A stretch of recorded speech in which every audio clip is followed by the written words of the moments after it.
can hear the sound of my voice, if you can hear my voice, hear my voice. If you can hear my voice, if you can hear the sound of my voice, you are on LSD. LSD, LSD, LSD, LSD. You are on the Lonely Screen Delicatessen channel.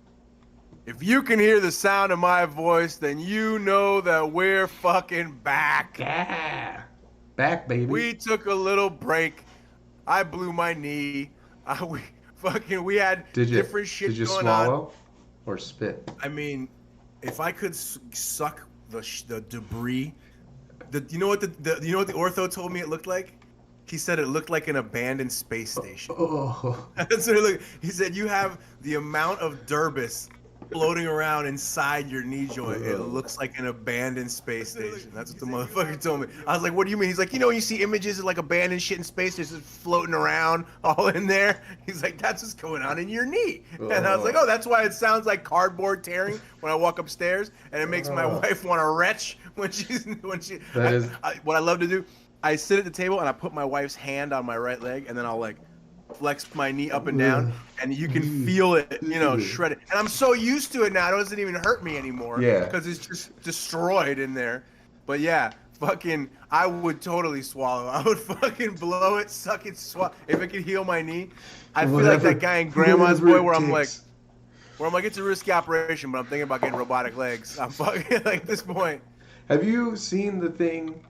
It's like maybe it's just because my in-laws are like in medicine, but like I was trying to talk to my mother-in-law about getting it. It's like a round knee implant that like it looks... Where it's like a ball and socket joint? No, where it's like it's flat. It's like a ball and it's like an oval-ish ball bearing. Mm-hmm. It's kind of... It is what you're talking about, but it moves like backwards inside. Yeah, it moves more like a shoulder or a hip than it does like a knee. Yeah, instead of like the knee flexing like that, it like moves like in and like away. Well, don't they say that the knee is the biggest proof though that we were not always bipedal? Yeah, yeah. Because it's like shitty design for standing up. Yeah, it's real bad design. Yeah. So like it like because like backwards like a quadruped would be more. But, like, it does that on the inside, but on the outside, your knee just looks normal. Like, it looks normal, but, like, it's, like, going in a circle inside. For me... that's what it is. It's like a pin and, like, a gear going in, like, a circle. Yeah. And you can still, like, go left and, like, you have super strength going left and right. Like, you will not break it. Like, and the way it attaches, too, is, like... It's like revolutionary. What I'm waiting for now is for this country to get off of its own fucking ass and like lets the real good stem cells, the variant that is like whatever held up go to because India. of or like Ecuador or Colombia. Some India. spots. So like, do you know why we can't do stem cells like internationally? Because it's like I know some places don't have the same stigma that we do. That's all I really know. Well, that's the crazy thing. Like, and I also know that it's for stem cells that are not as good as the ones in what I know from my ortho is the ones we can get here don't have the same juice as the ones they can get in other countries. Yeah. And they're more expensive. So for me, right, I'm looking at like 8 to 10K a shot. Yeah. And it's not even the good shit. And I'm going one-upping you. What I want to do. But go ahead. 8 to 10K a shot. So you're looking at like 5 shots or more on my right knee, 3 or more on my left knee. And he's like, and it's not like the shit that's like the guaranteed like baby jelly. It's like the shit we're allowed to use. Yeah. But if you go to Ecuador, you can get the fucking Mel Gibson's shit cheaper that they've been shooting into his dad, and it's going to cost you like $3K for the round, the not whole just for thing. the shot. Yeah. Exactly. So I'm like, dude, what the fuck are you saying to me? And I'm going on vacation in a tropical country? Is that what you're saying? So there's this thing. So first of all, the reason why we can't do stem cells is because, like, internationally... It's Jesus, right? Isn't it Jesus? No, and it's not just Jesus. It's literally every single faith in the world coming together to fuck over... So the United Nations or whatever is concerned about offending all religions, right? So but the thing is, like, it's not a you shouldn't do it. It's like we're gonna look down on it if you if you fucking research this. And the crazy thing is, India was like, okay, we'll take that into consideration. And then like you can look wherever you want. Yeah, and then like 5 years later, our culture and religion is older than any other one on the planet. And so we don't care. We'll look down at you guys, okay? How about that? So they just said, oh, okay, we will go then. Goodbye. So they left, right? Like their leaders. And I guess they came back to India, and the scientists were like, so we heard the news, we can't do it. They're like, oh no, fuck that. You do this right now. Right now. Go ahead. We need to live forever. Please, go. Do what you need to do. So like cut to 5 years later. This is like in 2001, right? Cut to 5 years later. In India, for 10 grand, you can go get all of your organs with your own stem cells, because they had that technology in like 2006, right? And which is like the forward, like they pull blood from you, they replicate stem cells from you, right? And they can print out all of your organs. Awesome. And put like brand new clean, like I could smoke for the rest of my life. Like, oh, you got lung cancer. And then lung me. And while you're at it, I have diabetes. Give me a brand new pancreas. 0% rejection, right? 0% fucking rejection. Because it's your cells. And like the internet, like what is it? Fucking what the fuck I called them? The World Council of Bullshit. They're just like, hey, we thought we told you and they're like, oh no, you did not say it was illegal. Now you just said you would look down on us. Here's the question. Is it religion, or is religion the excuse? Because I think it's the excuse, yeah. If we because certain companies don't want to give up the cash that they make from treating certain things, right? But then on top of that, let's go one further. What about population? So like, we kind of already need people to die, and like, no. What if there's actually a thing? Well, hold on. What if that's the pervasive thought, whether it's true or not, and the thought process is, if we have everybody surviving, we have to have a lot of uncomfortable conversations upcoming, where we're gonna say like, okay, now we got to talk about childbearing licensure. We got to talk about shit like that. We got to talk about you got to have a margin income if you want to have a child, and that's number one. And China. Number two, basically China. What's your region? Yeah, and where that becomes something that's necessary, or at least can be sold as necessary. Because remember, what we've learned through the pandemic here, something doesn't have to be actual. It just has to be sold to enough people as actual. And it has to be sold long enough so that people can get to the point where they decide, like, I can't admit to being duped now. That's where I feel like we've gone to in a big way, with the situation with Fauci and all the shit that's coming out over the past few weeks. And the fact that so many people are not comfortable with saying like, I got. Listen, there was a dude, a fucking alto sax and flute player who hustled me when I was 16 years old. Me and my bandmates talking about studio time and shit. Met us at a pawn shop, hustled us for a few $100. Hustled us hard. We got.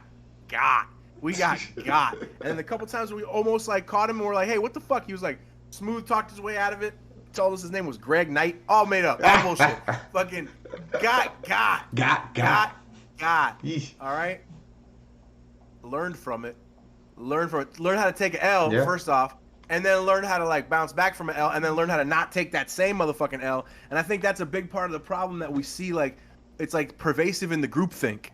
When people decide that they're not gonna, it becomes so much easier for everybody else to be like, I'm not gonna allow myself to. Roberto says hello to myself even.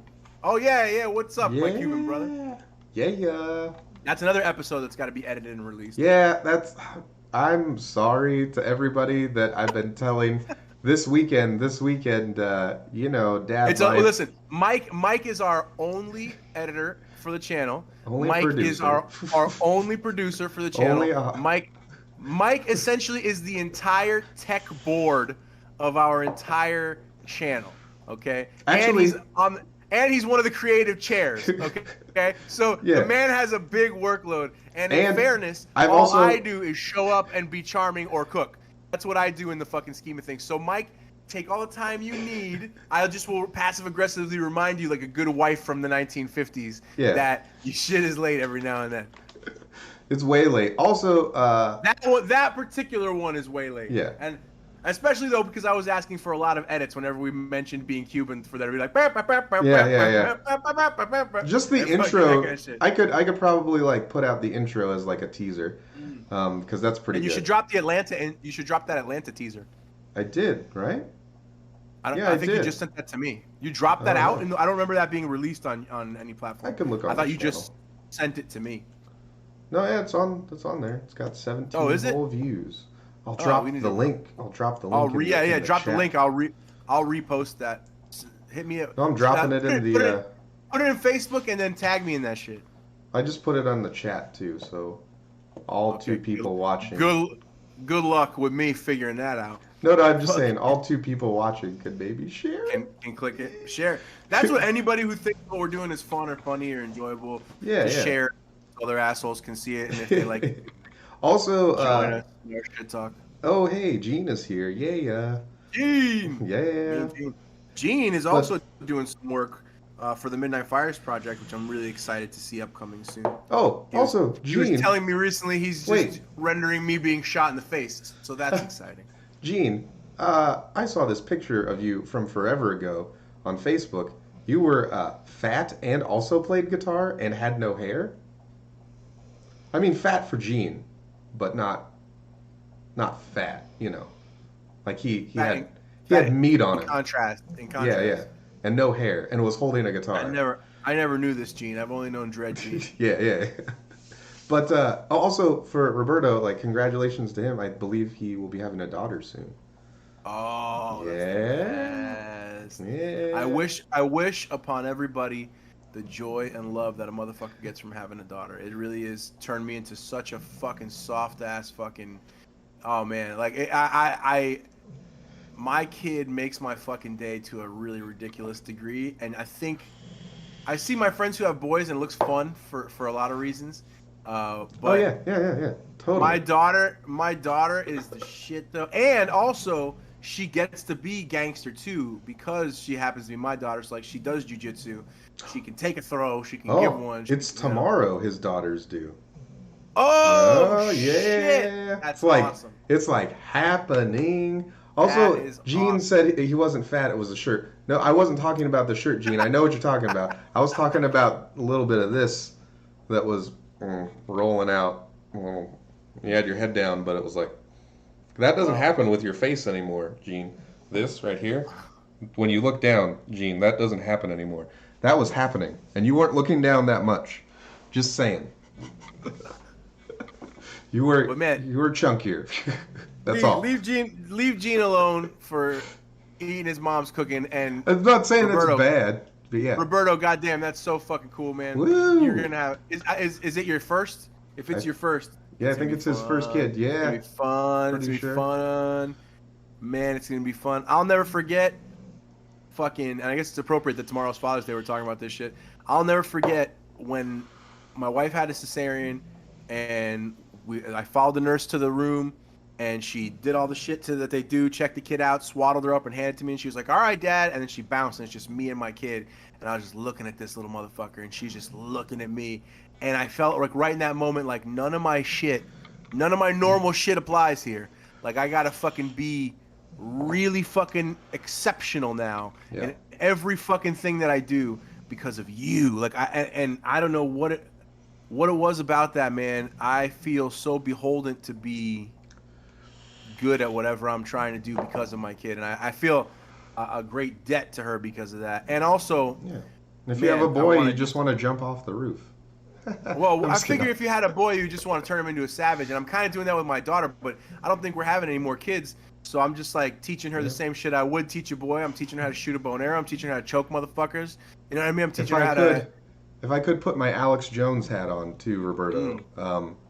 When my son was born, the nurse was very insistent. We did talk about this. Yeah, and it seems like a common thing with like the maternity nurses. The nurse was like, "Stay with me. Don't go anywhere. Don't go tell your family the kid's born. Stay with me and stay with your daughter. Stay with your daughter. Don't let anybody. Don't let her be alone ever. Yeah, because, well, you know what though? You're gonna become the wolf right at that moment. Yeah, It yeah. doesn't matter. And you know him. Yeah, yeah. You're gonna feel it in your bones. Yeah. Your blood is gonna speak to you in an ancient language. But it's gonna speak to you in an ancient tongue. It's gonna speak to you in a voice that you've heard before, but you can't understand, but you know exactly what it means. You're gonna hear a message from the fucking old gods tomorrow, brother. That shit is fucking mythical and fucking. I cannot describe adequately. It's like trying to tell somebody who's never eaten 10 grams of mushrooms and sat on a beach what the fuck it's like. You are gonna have an awesome day tomorrow, bro. I fucking am so happy for you. That shit is unmatchable. It's an experience like no other. You're gonna fucking I can't wait. Yes. I can't wait for you. I'm excited for him as well. But I was also talking about. Next time you see me, we're gonna speak in the language of the old gods, Roberto.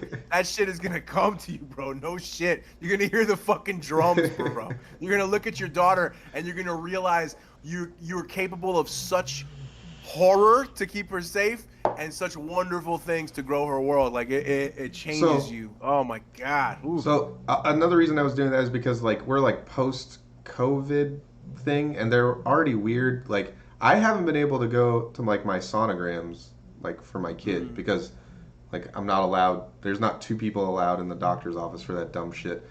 I'm talking about like I like don't let them fucking try to tell you like, oh, you know, COVID. Just be like, nah. No. No, we're post-COVID. Fuck that shit. Yeah. Or no, because hospitals and they're still in that head space. But I don't want them to like, because that's definitely not happening to me. I'll just be like, that's cool. So arrest me because I'm not leaving until like I'm back in the room with my kid. You know what I mean? Like, I think I'm you're spoiled. not taking that kid by themselves. I think I'm spoiled for shit like that in general because I look like I look. Yeah. I think because I'm big and thick and I got a head like a Rottweiler, I mean, that also people automatically. If you don't know, like Roberto too, yeah, you guys have that Cuban mean face. If you want there's to, something there. Like, yeah, there is a Cuban. That mad dog. It really is. Yeah. We do have like a pit bull face. A lot of Cuban people. I don't know what it is. So, but it's something about like nobody's gonna tell either of you guys. No, you can't go with your kid. I don't you know what I mean? I don't know what it is. There's like all like, kind of rules guys, and shit. This might kill me. Dude, yeah. I think I have that thing where a lot of people assume like, you know what? It's gonna be more of a problem to try and enforce this rule. Yeah. Let's just let him.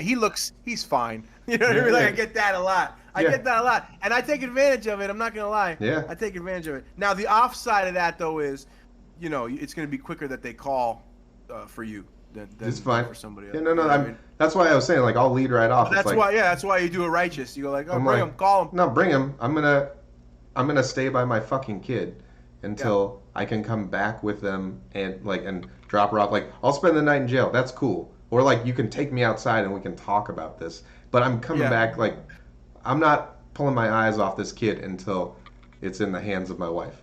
That's it. Yeah. Like you honestly should just do that before too. This whole thing. You know what it's like the old saying too.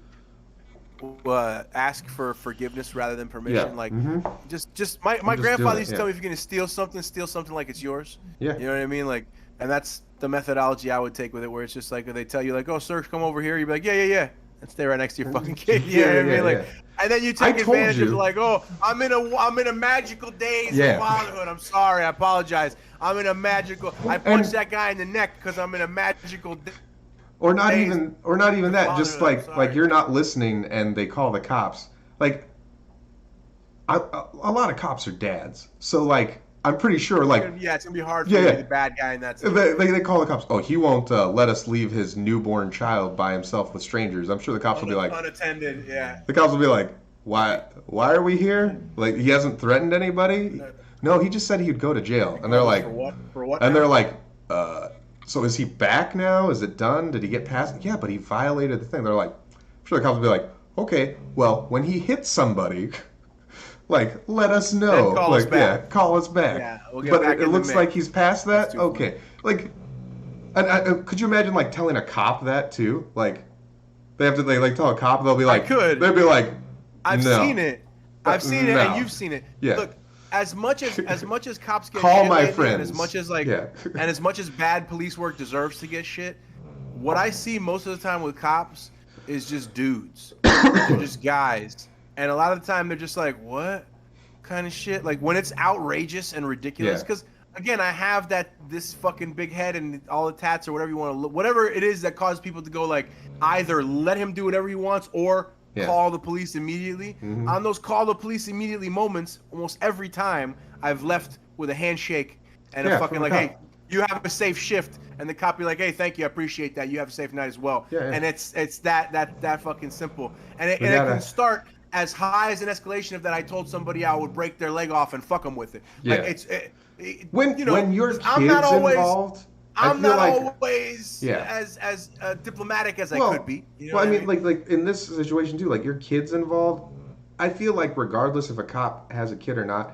they understand the whole like protecting thing because it's like literally their job, you know. Right. So like, I think they're like, well, like you can't say that, like we're just here to make sure like nothing happens. You're good, you know, like you're literally like. You're instantly protecting your newborn child. I don't think any cop would be like, yeah, get the fuck out of here. Like even the bad ones, absolutely. You know, like even the bad, dirty ones that want to fuck people up for no reason would be like, why am I here? Like what the fuck are you doing? Who's a dad? Yeah. Anybody who's a dad. Honestly, you know, like the fucked up cops that like do a lot of dirty shit are also dads too, and. In many cases. Yeah, and 90% of those guys are doing the fucked up shit that they're doing, like because they're like, all right, money. Yeah, I gotta get because they got kids. They're trying to make money. Yeah, so it's like you call like one of those guys shows up too, he'll just be like, listen, if I was in law enforcement and I fucking was at a bust and there was a bunch of dirty money around. That I could just fucking say like, dude, this is like a month of my kid's tuition, and it's not even like a drop in the bucket of what this bust is, man. Get the fuck out of here, bro. Yeah. Come on. That's what I hate. I love how we dehumanize these people, and then we expect them to have like godlike. It's all double standards. So there's a couple more comments too from Gene. He said, "No, I was 145. I'm like 225 now. Yeah, but like 145 pounds of your body weight, Gene, was in your face. That's all I'm saying. Also, their whole like ask for forgiveness. He used to have a 47-pound face, dude. Like it was all in his chin. It was weird. He didn't have like a beard or anything. It was like barely any stubble or whatever. Anyway, and then like to your like ask for forgiveness, he did a quote. It says, "In life, I learned that God does not grant wishes. So steal the bike and ask God for forgiveness." Yeah, it's pretty duper. You know what I was telling my daughter? And he laughed at me saying his weight was in his face. That's funny. My daughter was asking me about like religious stuff recently because you know she's got all kind of little friends. She's got Indian friends who are Hindu. She's got little friends in her school who are Christians. She's got little Jewish kids. Her mother happens to be Jewish ethnically, so she, you know, she knows that she's part Jewish, whatever the fuck that means. I got raised Catholic, so every now and then if she's in my office, she sees a random little Jew hanging from a stick of wood. And fucking AKA Jesus Christos. And she was like asking me about God, and I kind of gave her the version of God that I have in my head is like, you know, Crom from Conan? Yes. Like Crom is he's God, it's all powerful creature or whatever, but it doesn't really give a fuck what happens to you. Like you can pray to it and it's like, all right, cool. You know, like when you pour your heart out to somebody in a text and they hit you with an okay? You leave like a 10-paragraph text, and then they're just like, "Okay," and like that's my version of a God, where it's just like we're like you know when a kid like this, like, "Okay." Yeah. Send. You know when a kid, what is going on? You know when a kid has what do you call like pets that it loses interest in? Yeah. I feel like if there's an omnipotent force, that's kind of like what we are. We're like a. Oh, that was cool. Oh, they're still alive in there? Like, oh shit, that hamster? It's like, yeah, your mom's been feeding it. like fucking that shit. Like, that's what it is. Where it's like, oh man, I thought these were going to just be little fish. They turned into frogs. Fuck, that's cool. All right. Mom, you been feeding these frogs? Fuck, I didn't even know there was frogs. Shit, they're still there? Like, that's what I feel like a god is. And so Crom, I love like the because I've read like a lot of the Robert E. Howard stuff, like where it's just like, You know, Crom, damn you if you help me, and damn you if you don't help me. I don't care. I'll go anyway. Like that. I love that aspect of it where it's like, fuck, whatever. Okay. Like, oh, you made me? Cool. Thanks for bringing me here. Yeah.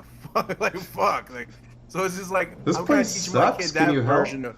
of. I'm kind of teaching my kid that Yeah. version of God, where it's like you can't really ask it for shit. You just got to be like a gangster on your own. You got to like, and be like, you know, damn you, and like just go. Like I actually taught her the fucking the Conan fucking little mantra, like the what is best in life: crush your enemies, see them driven before you, and hear the lamentations of the women. The women, yes. Yeah, and she changes it around. She'll be like, I'll hear the lamentations of the men. And I was like, all right, whatever you want. And she was like, fucking... Oh my. And I was like, you could do the lamentations of the fallen, the I'm lamentations of the fucking... I don't know She's how like, you're whatever. gonna. I don't know how you're gonna raise your daughter. Oh, Roberto said Happy Father's Day to both of us. Happy Yeah, Father's Day to same you, to dude. you, brother. Dude, Yeah. on Father's Day. All right, Yeah, man. that's You're awesome. gonna be a dad. awesome. Happy I hope Father's it's a Day to fucking you. smooth labor. Yeah, bro. Dude, so like I don't know what you're gonna teach your daughter, but I'm gonna like when my daughter like is starting to like look at boys, I'm gonna like. So here's an analogy. When I was working in this rehab, this one Asian kid was watching some movie with Angela Bassett in it, and she's like jacked, right? And we were like, dude, honestly, most of the time when I worked in the rehab, I was supposed to be walking places. I just go sit in the apartments with the kids that I was like, oh, you're not a total fucking piece of shit, and watch movies with them. Anyway, so we were watching this movie, and he's like, yeah, she's pretty hot. I'm like, yeah, she's hot, but like, she fucks you. Like, she's not putting anything inside you, but she fucks you. Right. Like, and this sounds terrible, but like, he's a power bot. yeah, it was like, or she's just like, no, I'm fucking you, motherfucker, and the guy's like, power. the guy's like, yeah. So like, that's how like I'm gonna like what my daughter's like. So like, what I'm like, listen, you fuck him, like you fuck him, like you fucking. He'll be like, I want to do this, like hit him, and be like, nah, this is, I'm using you as a tool. We're doing this. I'm using We're doing you. this. As I say. Yeah. Oh I want to do this. funny. No. I'm going to use you, bitch. No. I'm going to use you, and you're the bitch. And just like, Well, I think that's and then have a guy just be You like, gotta teach- I just you gotta want teach your her kid to have so much self-respect Yeah. that they're not going to accept that kind of relationship. with yeah, you and use. exactly. Like, You gotta hope you do that well. I want her to talk to me like a son would a dad. Be like, oh man, I fucked this. But like her be like, oh man, I fucked this guy. And when I was like, no, you're the bitch. He like, the guy like clutches his pearls.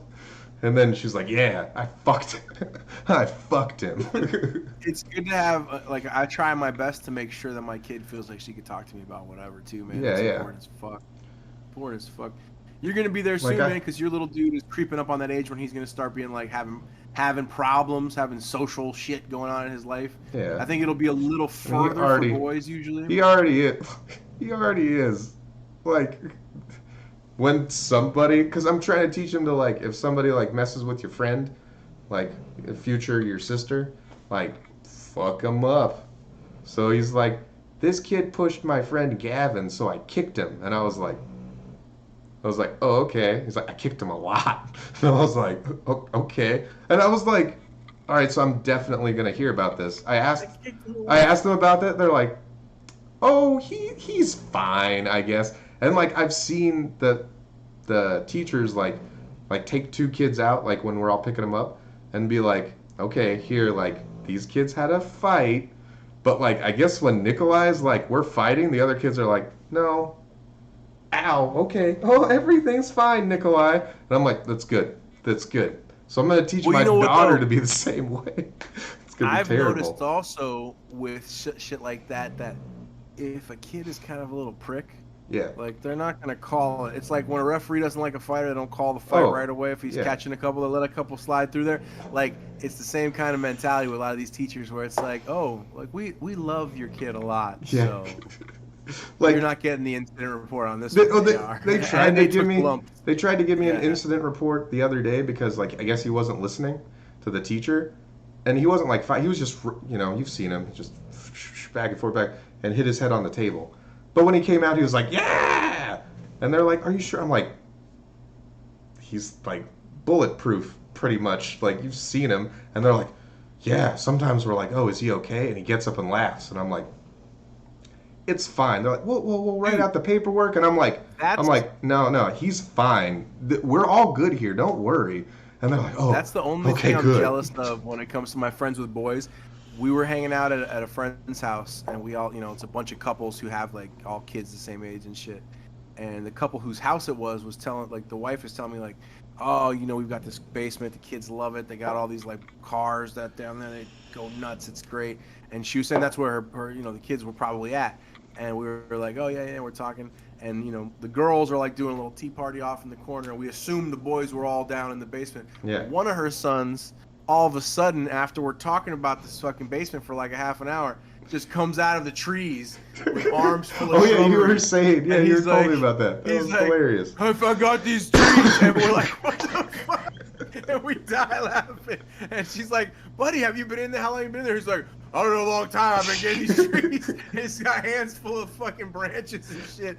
That's what I was like, little boys are fucking hilarious. And you see them too, like, eat shit coming down a hill, and then get back up and be like, and like dust themselves off and then go right the fuck back up the hill. With little girls, it's like they need a little more. My daughter, see, and her little friends that are girls, they need a little more psych up and preamble. Or though, I did notice too with little girls, like my daughter, if I'm watching her do something, she'll be like, and like suck it up and fucking really go and like shoot, and then she's watching me watch her. She's like seeing me, because she really puts on a show for me. Like in jiu-jitsu, when I take her, she goes, she's a fucking animal. Hard.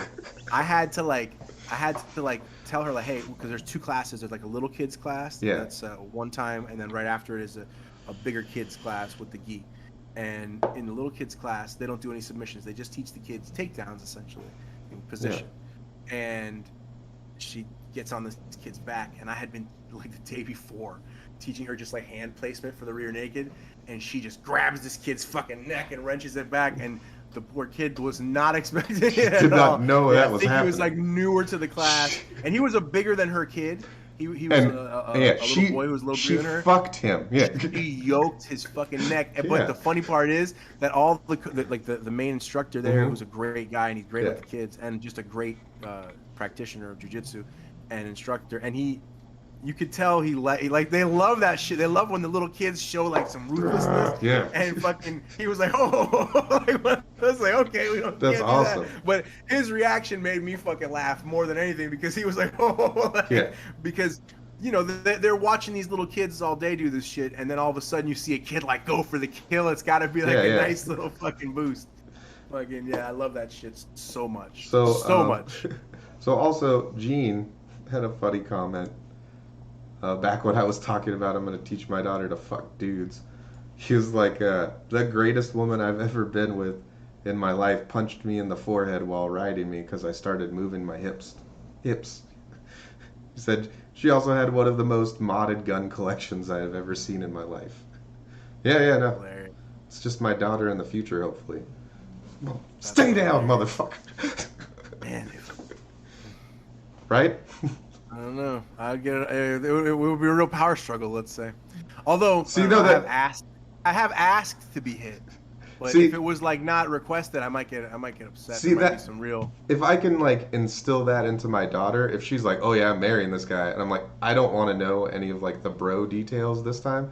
I'm just gonna trust that like you've met your match. We'll just say, and you guys are good in whatever you do, and he must be a good dude. He says he has a scar from her class ring.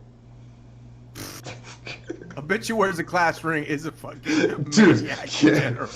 Any bitch who wears a class ring is a wrestling animal. That's probably what it was from. Animal. A class ring. Hilarious. She got a letter in wrestling. She's used to just fucking dudes to the ground. Yeah. Fucking, if you look at Gene's scar, it's two little fucking wrestling guys. She got the wrestlers into the ring. Yes. One of them's got tits. Just. Yeah, but I don't know. I am excited to have a girl, and I'm excited to do that too. I guess that's pretty funny. I don't know. I don't know, because like her mom, like my wife is like a girly girl. So like I gotta Your find. kid will be what they are though. Yeah. You know what I mean? Because my wife has girly aspects and Mhm. shit like that. And more than girly, like my wife is very like classy. She's very ladylike in a lot. You know what I mean? She doesn't like same with me. uncouth stuff. So like.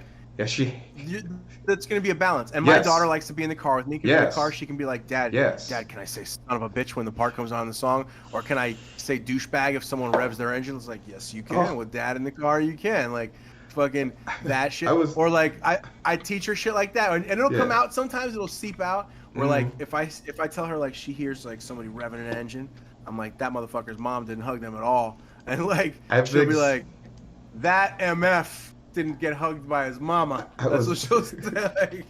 I was actually talking to my friend that hopefully we'll have on the show here pretty soon about like almost the exact same like similar situation where I told him about how when we were standing outside and this guy came by blasting his like bassy music and I was like, oh, that guy's a faggot, and like my son was like, what is that? I'm like, oh, that guy's a faggot, and he's like, okay, that guy's a faggot.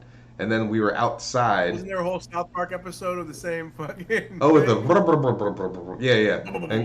the Sons of Anarchy. Yeah, this is basically like where I was pulling it from. So we were outside with a bunch of the other kids in the neighborhood. And by the way, the guy that was blasting his music, I don't think he lives here anymore, is a white guy, right? And like literally, like all the kids were like, they all said like, "What's that?" And like clockwork, Nikolai said he's like oh, that's a faggot. And then they were all like, faggot. So, and I was like, I took him inside. And I was like, hey, man, you can't say that word anymore. It's a bad word. And he said, okay. And he's never said it since, right? But if all the kids are out there and that one guy, like I said, I don't think he lives there anymore. And I think this is why he would ride past the street. All the kids would just start yelling faggot at him. A bunch of that's like a white dude that lives in a black neighborhood that's more hood than everybody and every black person that's there, rolling through with his bass music, and he turns down his bass music, and every black kid is calling him a faggot on the way to his house. That's hilarious. That's hilarious as fuck. I'm sure that's why he doesn't live here anymore. Kids will do that to you every time, though. So like, what was it? Was it about a year and change ago that was like the peak of the beginning of the pandemic? Yeah. So about a year and change ago, my kid was getting out of kindergarten, and they had to wear the masks and stuff. And luckily, we had her in a private school. Smaller class sizes, she was able to stay in school the whole time. Thankfully, I didn't have to interrupt my child's education. So I'm really grateful for our school for that. But math and she had to wear masks. She had to wear masks. Yeah, they don't do Common Core and shit in our school. Anyway, no, I'm saying that's the reason why they're like. No, I know. Mathematically, no, they can come back to school. Yeah. Exactly, because it's an organization that actually runs on money, not on government bullshit. Yeah. But private education. Anyway, they had to wear masks and they had to wear like face shields and shit to appease, you know what I mean, the powers that be.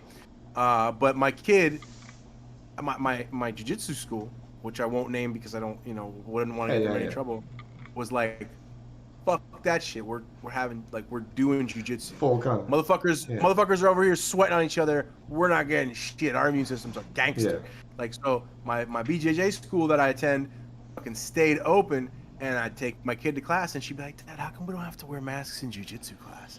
And I was like, because jiu-jitsu class isn't full of shit. And I just said that like throwaway. Yeah. Like, to make maybe another dad laugh or something. Mm-hmm. And I get a fucking email that Annabelle's like, my dad says we don't have to wear masks in jiu-jitsu. And they're like, yo, you do jiu-jitsu, so you don't have to wear masks in jiu-jitsu? Oh, that's interesting. Why? And he's like, oh, because jiu-jitsu's now full of shit. Like, fucking bam, just drops your verbatim. Yeah. Motherfucker can't remember when I tell her in the morning, hey, brush your teeth. Hey. Wash your face. Yeah. And Stop. get dressed. Stop. I gotta don't tell do her this. that fucking 8 times, 20 times in the morning. But one throwaway line about everywhere else being full of shit except the Jiu-Jitsu Academy. She's fucking one time verbatim, like perfect diction. Fucking hits the punchline. Kids will do you like that every motherfucking time. Yep. Every motherfucking. Yep. She tells my brother-in-law. We're visiting my in-laws, and my brother-in-law is kind of a chode. I'm not a big fan. And I was basically telling her, like, don't really listen to shit he says. And she's like, why? He's like an adult. I'm supposed to. And I go, because I don't respect that guy at all. He's a fucking idiot. He doesn't make good choices. And I just unloaded. I let her know how I feel because I really feel like this is a person that could drop a very poor lesson on my child. And so I had to instill in her that this was a person not to pay any credence to. Yeah. And so he was like trying to like hang with her or whatever, and she was like not really having it. He's like, "What's up, Annabelle?" And she's like, "My dad doesn't respect you." Like, it's just like bam. That was that. That was the end of the conversation. It's like And what do you say to that to a kid? I'm sure my wife got an email or a Facebook message or some shit. Yeah. Or like a really long weepy text after that, but I didn't hear shit about it because my wife knows that I'm not with that bullshit. Like, because I'd be like, have him holler at me. Yeah. Have him call me up. It's funny. I'm in a situation with like my brother-in-law is having issues with like a roommate or whatever, and he's you mentioned like, that to me in the past. Yeah, and like it's escalating. And I told them I told you so many times to like his family. And I was like, because I offered to fix the situation months ago. It becomes less gratifying after a while too, because it's almost like at a certain point you're like, yo, what is wrong with you? Like, fucking, no. Or that, and then it's like, what do you think of me? That I'm telling you this like verbatim what's gonna happen. It's me, and that's my favorite line to tell anybody ever, and I will tell it to them as many times as it takes for it to not feel the same way, but it never feels any different no matter how many times I quote the words that they're going to say and the actions combined with the words, and then when it happens and people are like, how did you know? And I'm like, I'll just say I told you so. I told you so, I told you so, I told you so. I'll sing them a song full of nothing but the words I told you so, I told you so, like whatever, take it to like Backstreet Boys, like music, like whatever. And they're like, are you done? And I'm like, no, because I told you so. Like do the whole thing. Yeah. So then now I'm helping.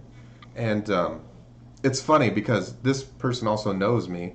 And they were very aggressive towards my brother-in-law when he was like, well, Mike's going to come like mediate. They're like, is that motherfucker on the lease? That motherfucker work for the office? And he was like, ugh, I don't want to do. He's like, as the most non-confrontational person you could ever. Mellow guy. And he's like a little spectrum-y too, so like I'm definitely like not with this whole thing. Not with that shit, yeah. And then like I was like, he's like, what do I say? I'm like, you say nothing. Like you just let this thing go, and then like clockwork, she comes around, she's like, oh yeah, I guess we'll do this meeting, but my sister's coming or whatever. And then I was like, bam, hit her with this, bam, hit her with that.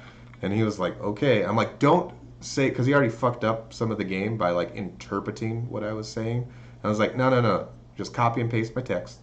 Anyway, like I'm just excited because I'm gonna have a chance to like, when you said like, oh no, have him come talk to me. Like no, that's what's happening. Like I'm media. I'm like, oh no, have him come talk to me.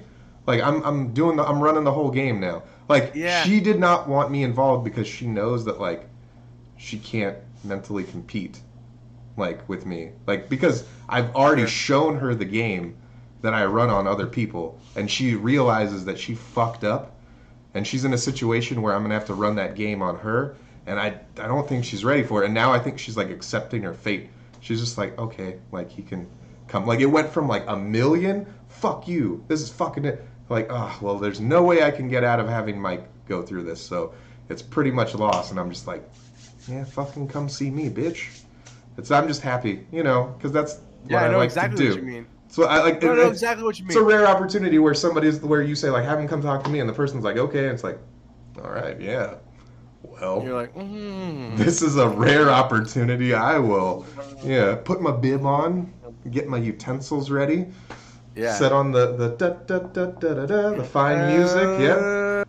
Pour this glass of wine, yep. It's going to be great. I know exactly what you mean. You just get ready to savor it. Oh, yeah.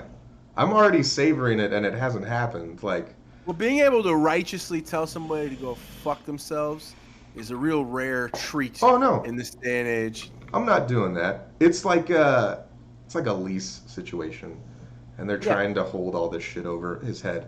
And I am very well versed in this in like these situations, right? And I read through the lease, my attorney friends were like, no, you're correct. I'm like, sweet. So we're either gonna do option A, B, or if you guys can't amicably decide to do option A or B, which is like everybody gets along basically, because there's only like 4 fucking months left on the lease. It's fucking stupid.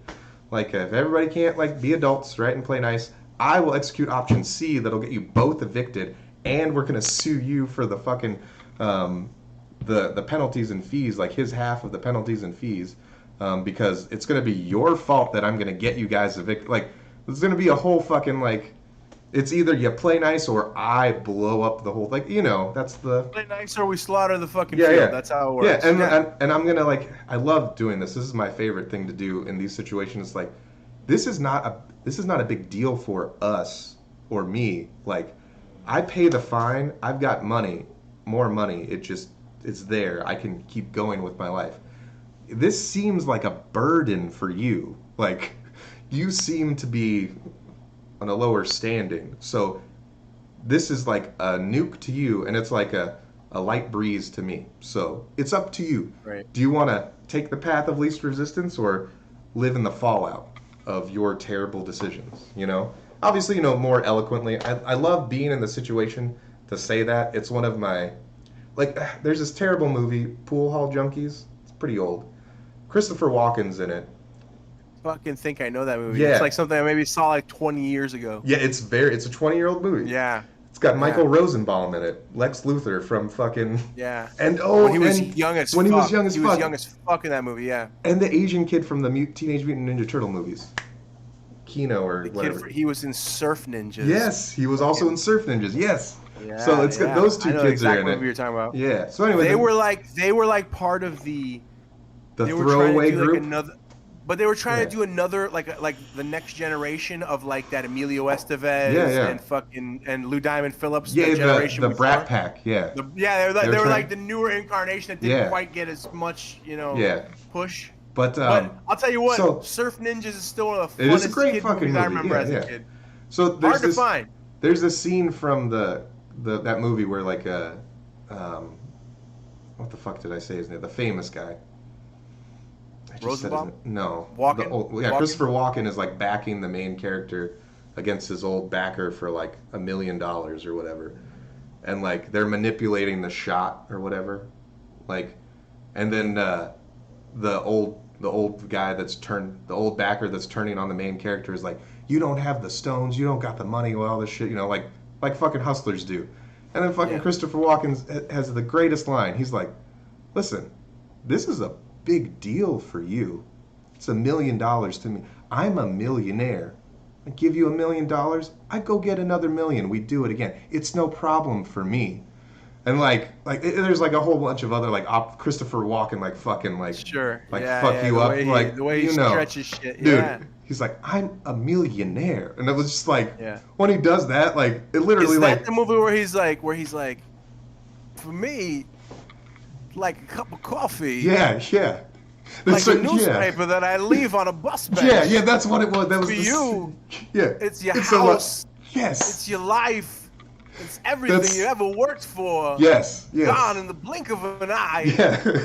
For me, this is every day. Yeah, I'm a millionaire. Like, I'm a millionaire. You're in outer space, baby. Yeah. Crazy shit like that. Yeah. Dude, I love that speech, and I love like I added that. He's got so many roles like that are like, where you're like, yo, just pick one Walken monologue, any one crazy. That fucking Pulp Fiction one has got to be the top 3 of his though. Fucking, your father, give me the watch. Yeah. I wear this uncomfortable hunk of metal up my ass. And the way he's like leaning, his body language in that, the way he like leans in and like. He has like perfect like old wounded GI body language. Yeah, dude. But he's like animated still. It always goes back to the leaning in. Yeah. Like he's getting, and every time he does, like he's getting closer and closer to like uncomfortably close to this kid. Yeah. Give me the watch. Give me the watch. Keep this uncomfortable. Oh man.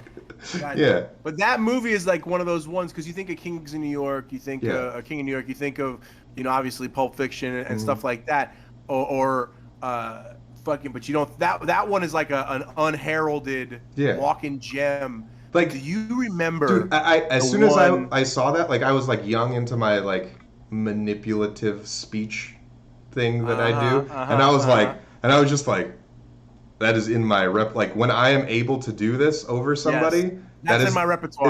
It's in my repertoire now. Like this is a big Yeah. deal for you. It's your, like you said, your house, your livelihood, everything. It's your life. It's like a cup of Everything coffee or newspaper I leave on the bench. When he goes, it's like a cup of coffee, newspaper I leave on a bus bench. Like fucking.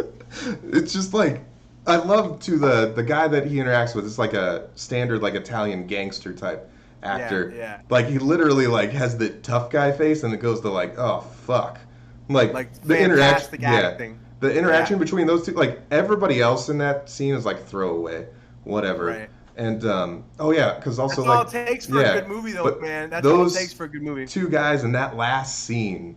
There's a fucking movie. We might have talked about this one movie before.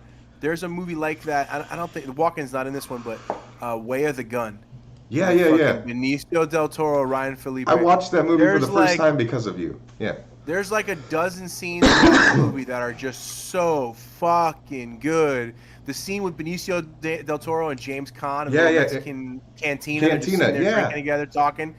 Fucking I'm that great guy. scene. Oh. Dude, Juliette Lewis in the fucking hotel room with the shotgun, pregnant as fuck. Yeah. Fucking sitting against the wall. I feel like she's a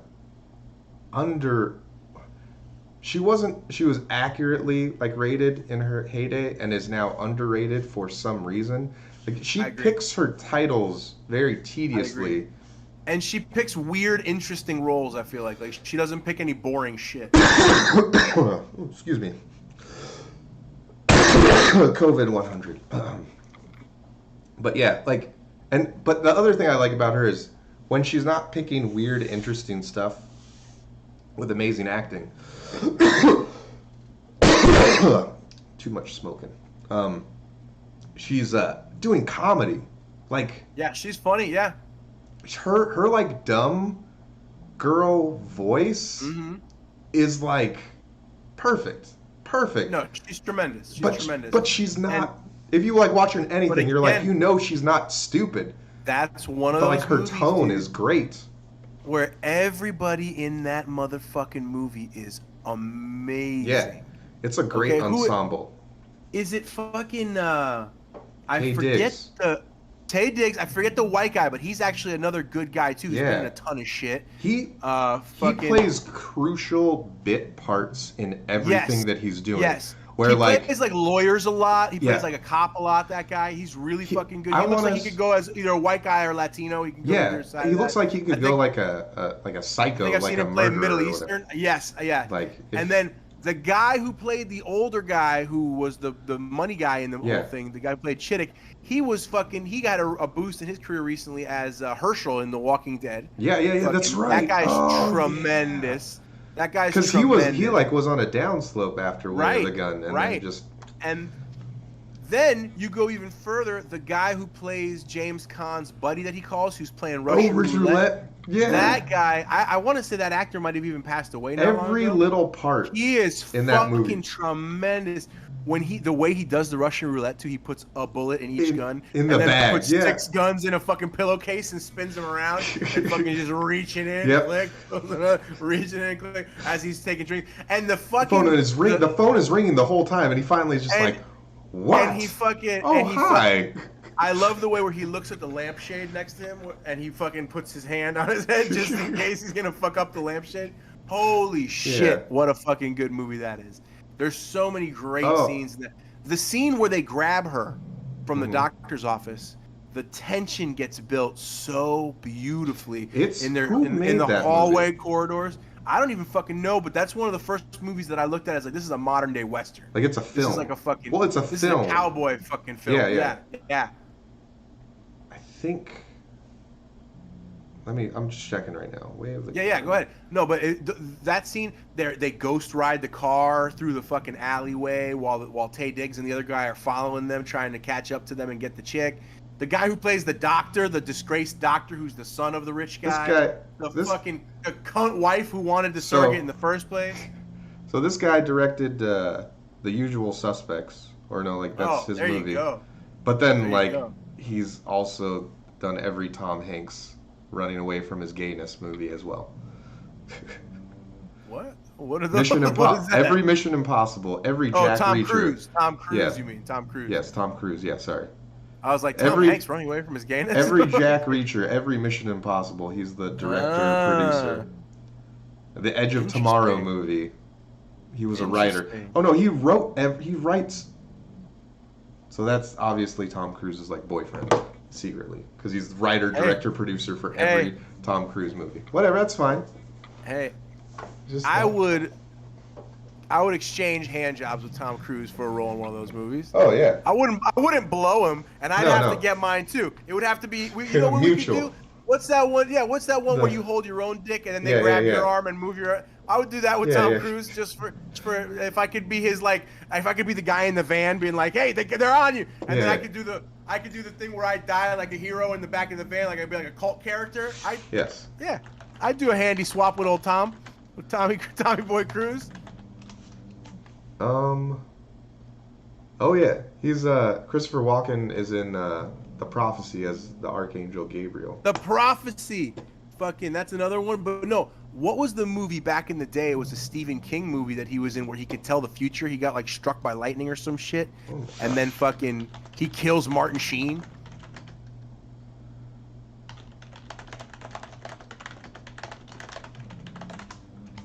Terrible.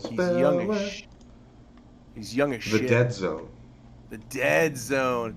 Awakens from a coma. Yes, he went into a coma, and he years have passed. Car accident. And he has psychic abilities. And he can tell that this one politician is going to be like a Hitler type guy or some shit if he gets into power, so he ices him. Anthony Michael Hall's in it. Wow. A young ass Anthony Michael Hall. Yeah. Like a kid Anthony Michael Hall. And fucking Martin Sheen, I think, is the politician. That movie came out the year I was born. That's how old 83? it is. Yeah. That's an 83? Yeah. Yeah. It's my year. Martin Sheen. Martin Sheen, yeah. Martin Sheen was the bad guy. Fucking another great actor. Yeah. But I don't want to lose the window with the chat. Yeah, he said the art with the chat. I popped out a separate window of our chat. No worries. I'm downstairs. I don't have my 3 screens. I just have 2. So right. You don't have your traditional door. You're not at the bridge. You're not at the helm of the bridge right now. I'm in engineering. You're in engineering pod right now. I was watching something about 3D printing, and this guy, he's like a mechanical engineer. He also has a pretty cool YouTube channel. Helps a lot of people with 3D printing issues. And he was like doing like a throwaway line. He's like he's like working on something. He's like, I always wanted to work in the engineering room of the Starship Enterprise. And then I realized that shit's always on fire. I definitely would never want to work in there. It's true. Like what episode where there's not like the Enterprise isn't going through something where like they don't cut to engineering and it's just like whoop, whoop, like that. All the sensors are going and all the steam's coming out. Here you go. Would you rather be on the Enterprise doing some shit, or would you rather be on the Millennium Falcon doing some shit? I'd rather be on the Enterprise. Enterprise is clean. Really? It's clean. Fuck that. I know. You want the gutter punk version of space, which is the Millennium, which is Star Wars. I want this. I want the sterile holodeck. You're a communist or what? I want a sterile holodeck thing where I can do terrible things to people and replicate any food I want. And do actual terrible things. That's what I'd rather do. I know. In the Dune Sea. Yes. Fuck. I want to do like terrible stuff, like hunt down serial killers and then do serial killer things to them, right? And then that's fair. Okay, and then all of a sudden like just being like going like that, and they're like Captain, and I'm like, yes, you're needed on the bridge. Okay, I'll be right up. One moment. Phaser or lightsaber? Lightsaber. Duh. All right. Yeah, all duh. At least we agree there. I mean, the other ones, like, I love guns, but like, I can like get a modern version of what a phaser is now. Just no lasers, like it's still a gun. Guns are cool. Like, that's nice. But a fucking lightsaber is awesome. Yes, thank you. Okay, awesome. All right, we agree. We're 100 there then. Yes, yeah. We're 100 there. I mean, anybody that chooses phaser over a lightsaber, I feel, wants to take guns away from people in the modern era. Oh, interesting. Like, I feel like that's...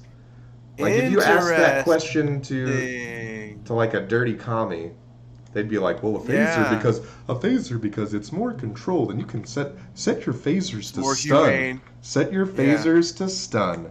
That's why I actually don't like phasers at all. Give me a Romulan phaser, which its low setting is kill, and its maximum setting is fucking disintegrate.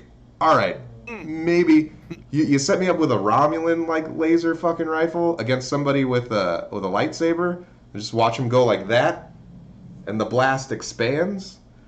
Like, it'll hit the energy, but then the way Romulan like technology goes, if it hits energy, it expands. So like, if a Jedi is like, haha, right? It'll expand and fucking melt their hands off. I mean, I'm not saying that the Jedi wouldn't win or be able to like drop the lightsaber, you know, like in time, but like they're no lightsaber now, and a Romulan is like rapid firing stuff. When it hits you, it's gone. It's dust. Right. You know. Right. I'm just saying, like that's pretty cool. Yeah. Yeah. You'd need like a powerful force user to do some choking shit. Yeah, like long range push. Yeah. Yeah. Speaking of like super powerful force users, somebody was arguing with me that like Luke wasn't that strong, and I was like, you could just look up like in the canon, like before the sequel movies that just came out, like he was literally like fighting like the last bits of the Empire or whatever, and they were on two separate planets. Everybody up. Yeah, they were on two separate planets, and he just kind of goes like that, like the way Vader does with people's necks, and he squished the planets together. That's like a thing in the canon. Well, dude, even if you take out that legend stuff from the canon, or like what you were just talking about in the expanded universe, and you just talk about what just happened in the prequels, on another planet, he projected himself light years away. Light years away, enough to like actually fight a dude and beat him up. And like, to where other force users are like, oh, his presence is there. Yeah. Pretty fucking strong. Yeah. And that's like, old man, my power. I'm about to die. That's like, I've been disconnected from the force for years and been like just jerking off into a cup and drinking it for fucking. And I'm gonna die after this. Like. Yeah. Pretty like, if that's like your death throw, that's. Yeah. There's a reason like the super. Yeah, there's a reason why the super Star Wars nerds are like, obvious, like when they're ranking like Jedis, they're like, well, obviously like Luke is like untouchable, and then they like start ranking down because like he's like he's weak and what about brand new when he beats Darth Vader, who's even when old. When he begins, he beats Darth. That's how he starts his career. Like most Jedi that fight Darth Vader and lose are at the peak of their career. He's like Larry Holmes. He's like Larry Holmes, and Larry Holmes beat Muhammad Ali. Muhammad Ali was on the downslide. Larry Holmes was a young guy, and he came into it and got better as he went up the heavyweight ranks. And Ali was on the downturn. But even still, but like Vader on the downside could still have done everything he accomplished in the past, like easily. Like weak, I'm about to die. Vader still stronger than everybody that he ever faced up to that point.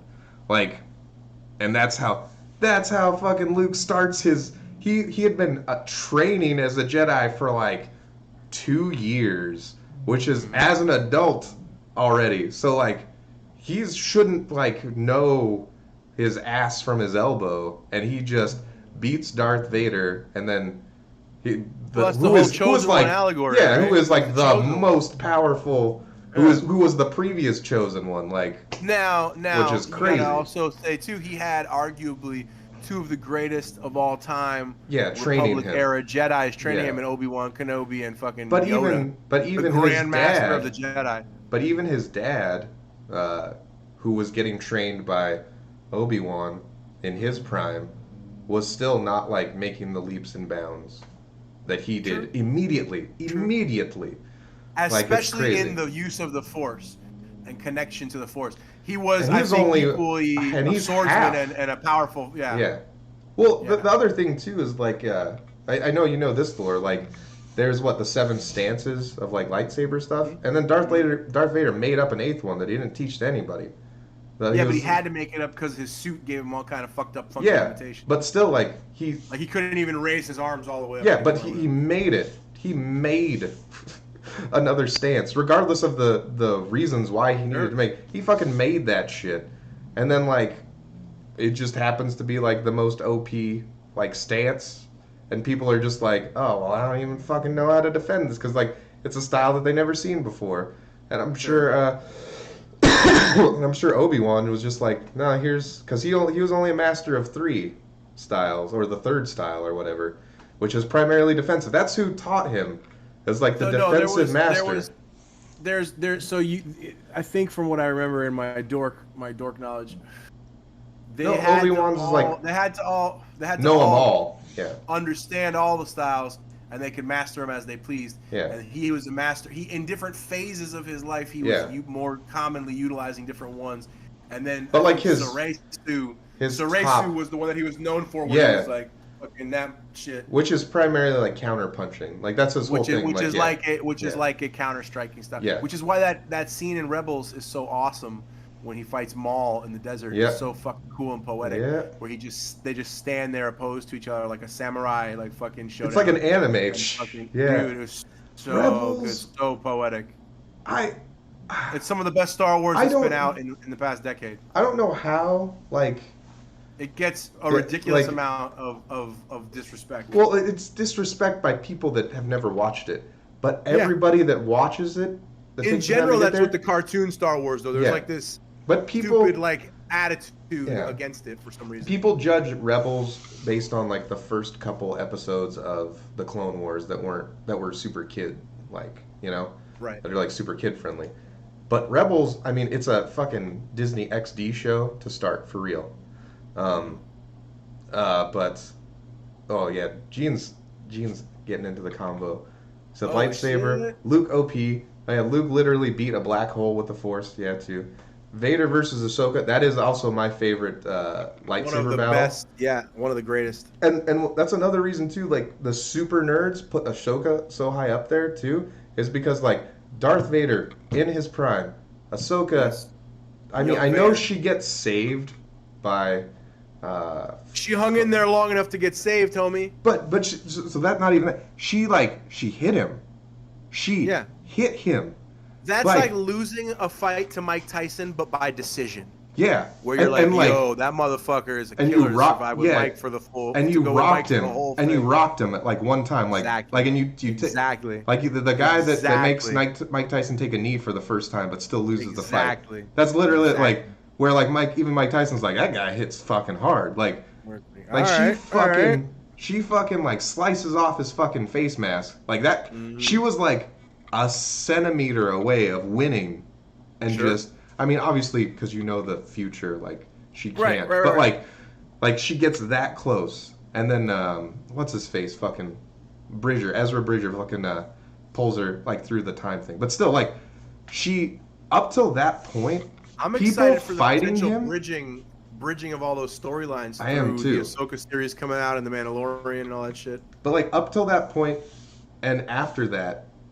The only 2 people that like take a point off of him as when he becomes Darth Vader in his prime are Ahsoka and Luke. That's it. That's 2 fucking people. No, sir.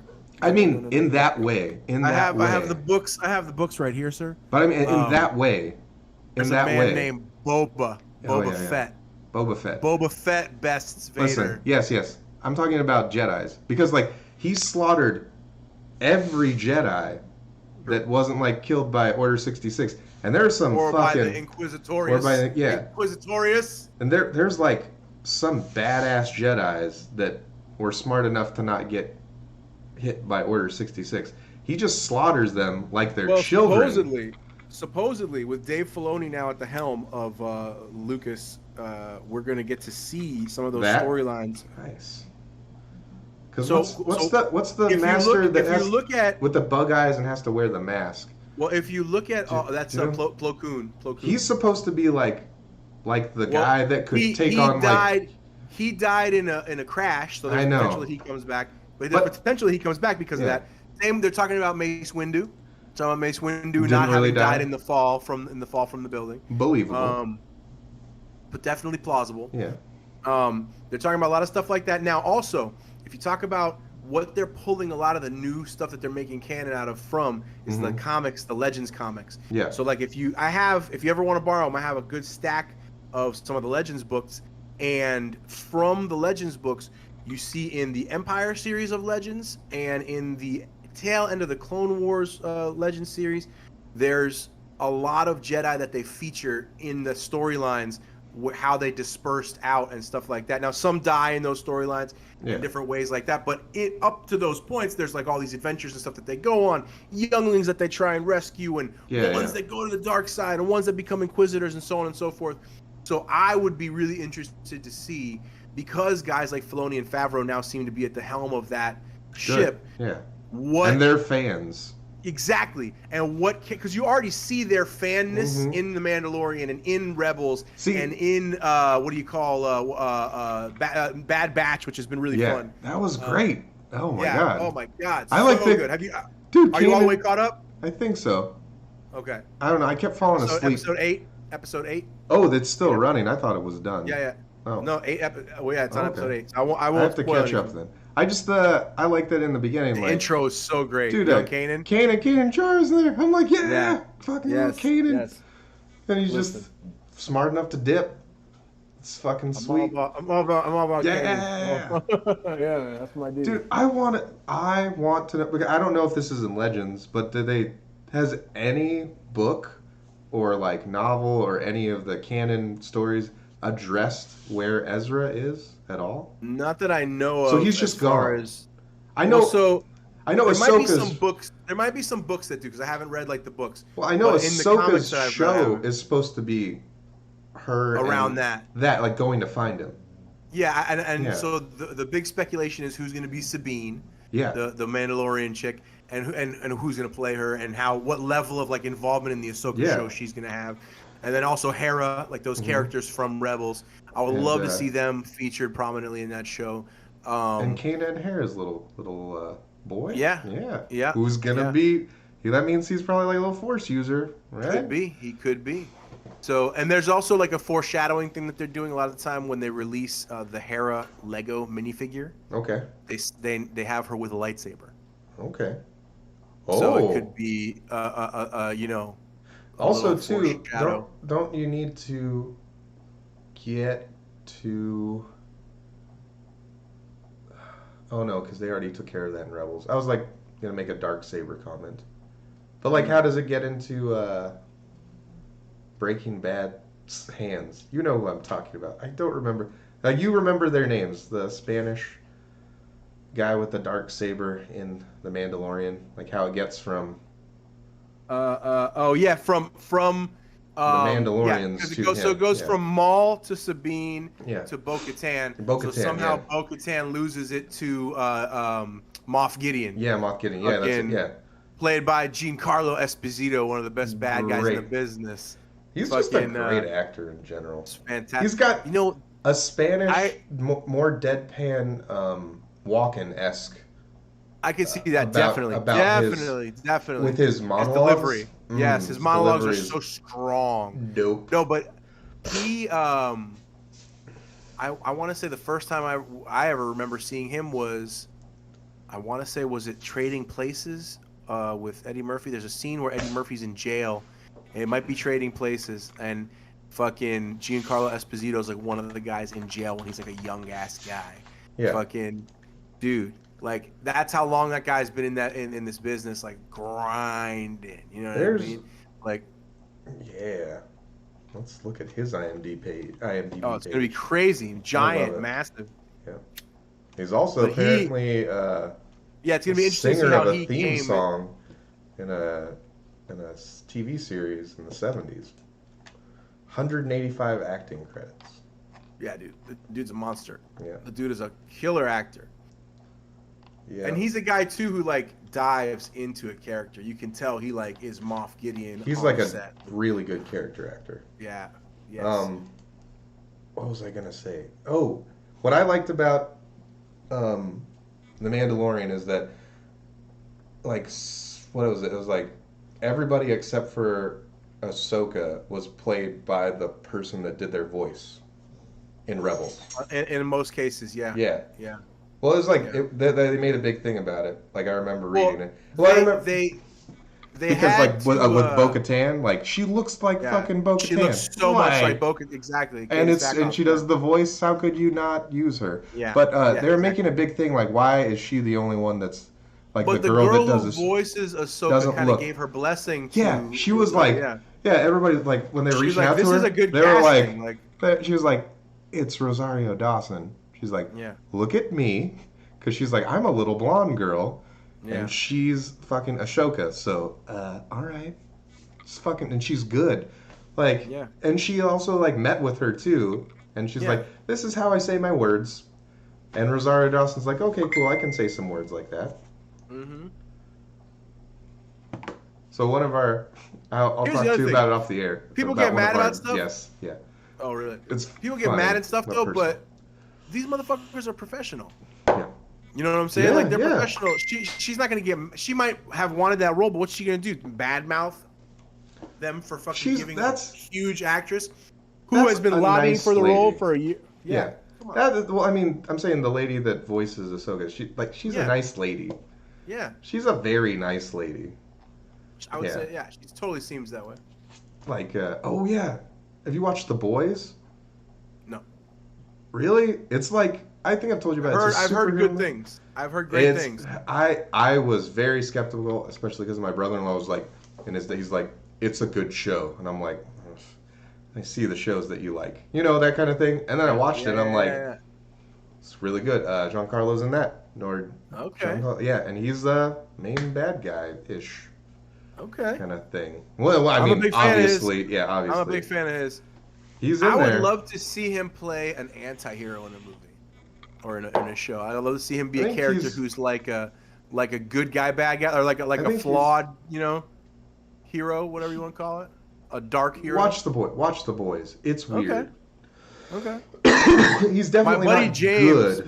My buddy James was telling me that about he's like on the first episode. He's like, mate, this guy. He's like holding his girlfriend's hands. They're having like a loving moment, and all of a sudden she's just like a red cloud, she's a mist of blood. He's just like. Like blood all the flash just ran her over basically vaporizes her.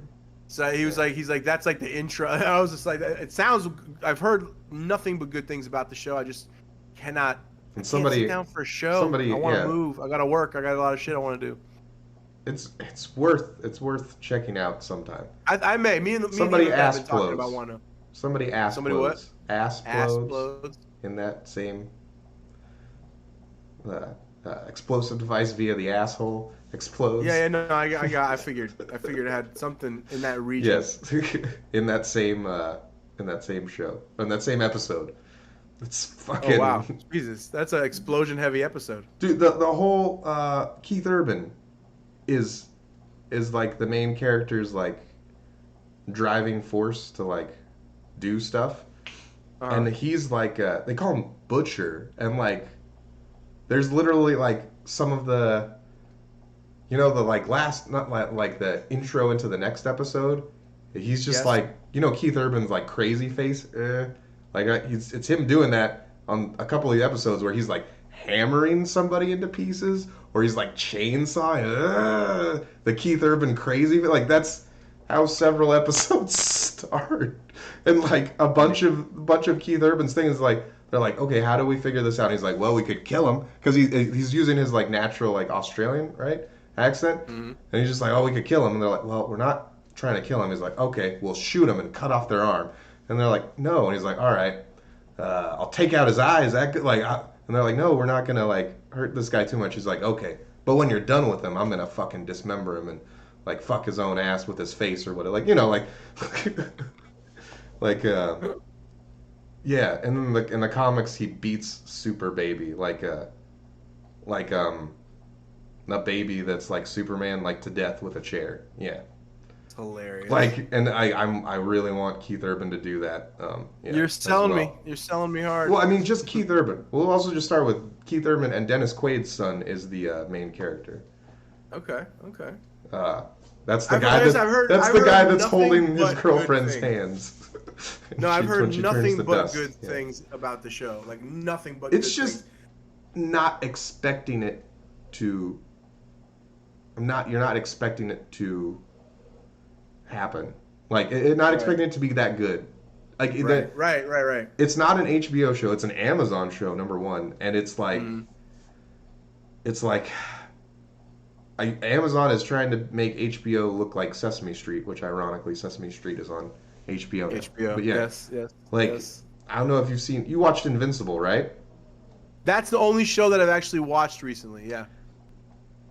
Less bloody than The Boys. Okay.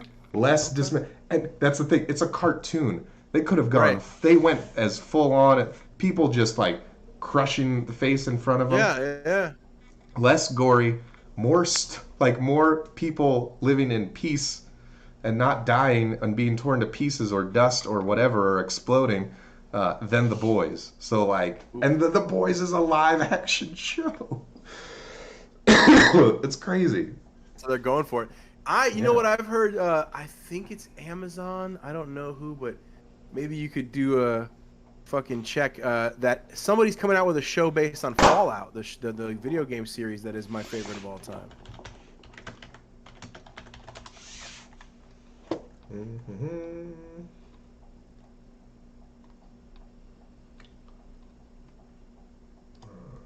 From Westworld creators.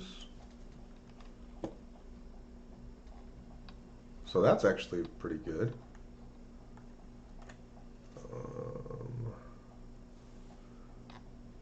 I don't see HBO, no.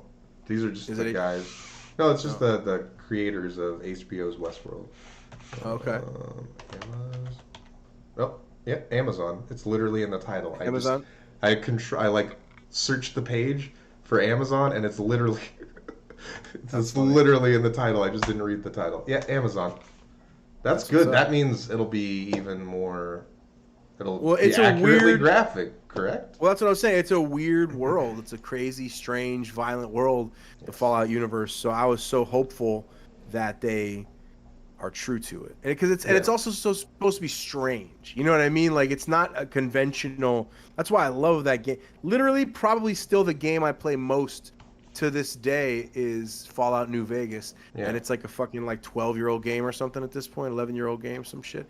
But like, I love it. I love it. Still the best game, fucking. I made out of any of them. I know. I don't know if this probably means nothing to you. Since Gene is like the only one, conversating with us, I went ahead and made him a moderator of our chat so he can Yay! Gene's always down with us, so I love it. So Gene should get special rights. He can, make sure things are right in the chat. Yeah. I like he was telling us that it was on Amazon the whole time I was looking too. So. Yeah. I know Gene is also a Fallout fan. And anybody who hasn't played Fallout and has time to get into a video game, like maybe if you got a baby coming and you got some shit to fucking do, it's not for you. But such a good game series. I don't know. Maybe everybody has told me to check it out forever, and I never have. I love it. I am actually. I don't know if you know this. Unofficially, I crowned myself the best Tony Hawk pro skater video game guy in the world because for a whole year I paid my rent, I won a car, and won lots of money doing it. And I've never lost, ever. Wow. I've never met anybody that's played a video game that said I've never lost. I've never lost. I got good at it, and then I never lost. And now they re-released this a new version of 1 and 2 put together, and I've I'm leveling up my character, and I don't know if you know how rankings go in video games, but there's the usually bronze, silver, gold, platinum, diamond, and then pro or whatever, and there's different tiers in each one of those levels. So sure. I don't know if you ever played Tony Hawk. You have to give him skill points. Yeah. Yeah. I remember Tony Hawk. So, It's been quite a long time since I've played it, but I Yeah. remember it fondly. So you have to give your dudes skill points so they're like better at doing the tricks. And I thought in this new one, if you wanted to play ranked online, they just gave you all the skill points, right? Okay. So I played one game of ranked. I don't win because it's like basically like 10 people, like free for alling in a park. And I did win that first round, and I got automatically placed in like the level of diamond right before the pro level. And people like usually know who those people are, you know, in like the gaming and whatever community of the game is, right? And they're like, "Who the fuck are you? Like, what alt account of what pro are you?" I'm like, "No, I'm not. I just didn't know that this was a thing I could do online, and I am literally the best person to ever play this game." And they're like, "Ha." And I was like, "No, like check out my." So they checked out my character, and they're like, "You don't have any skill points, and you won this like thing." You said this is your. I'm like, "This is the first time I opened the game," and they're like, "What?" And I'm like, yeah, it's the first time I opened the game. No skill points. I beat like 10 really good people and got placed right under pro. So I'm definitely the best at this game. Because now I've been playing the game and getting all the skill points. And I'll just go into a ranked match and I'll see like, I'm like, oh, that's a famous streamer. And I'll just follow him and beat whatever he's doing.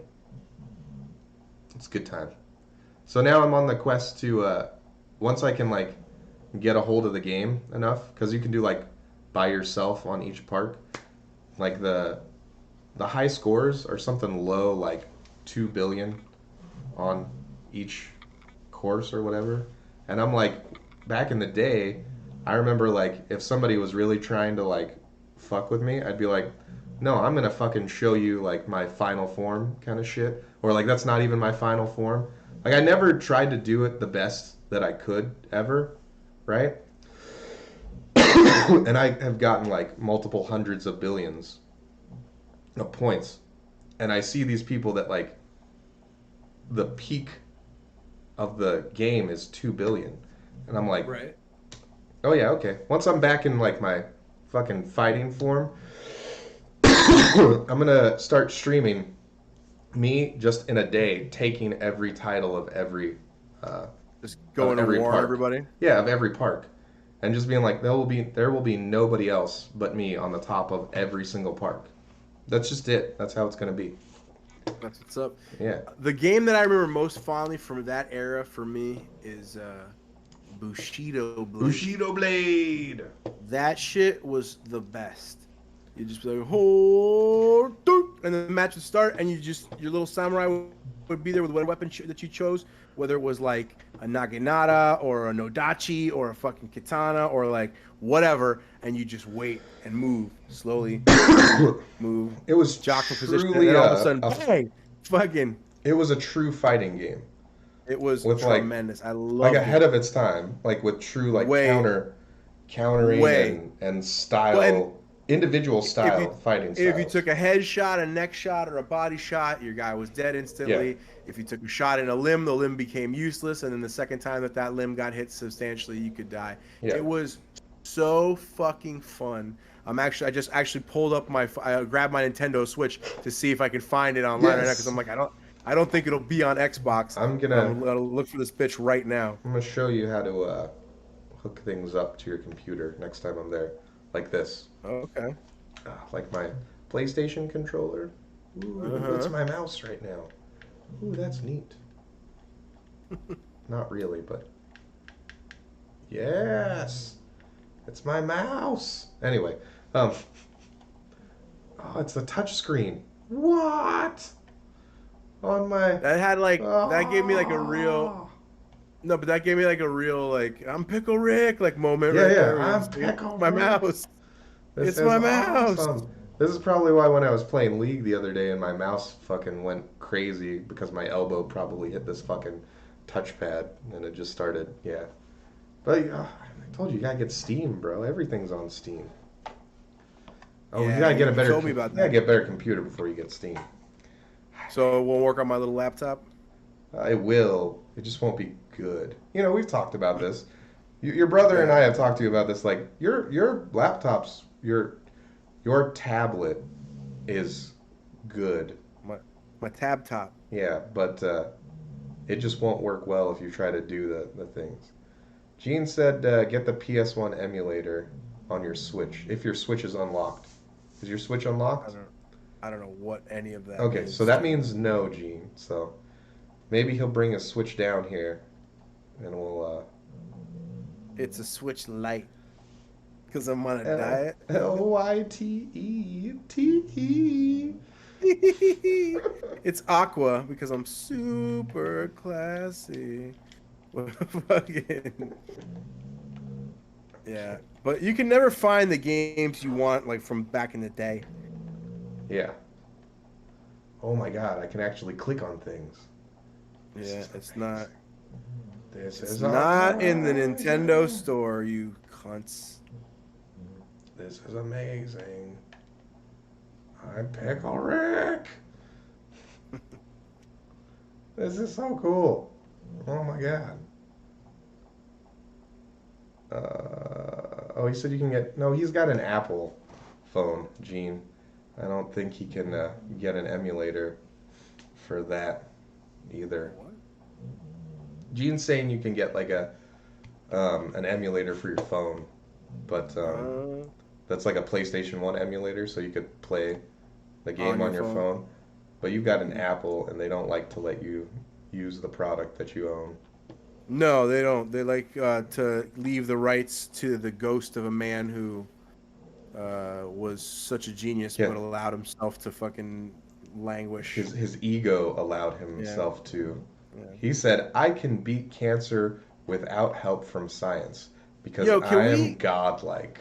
Can we, as a friend group, since it's basically just like us and Gene, can we, as a friend group, normalize fucking really treating people who, what's the proper way to say it?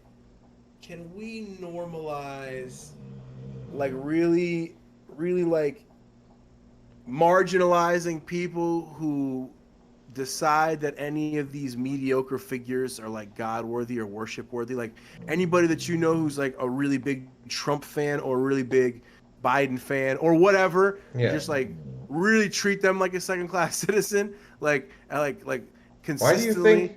Why do you think people fight with me online? Because I treat them as such.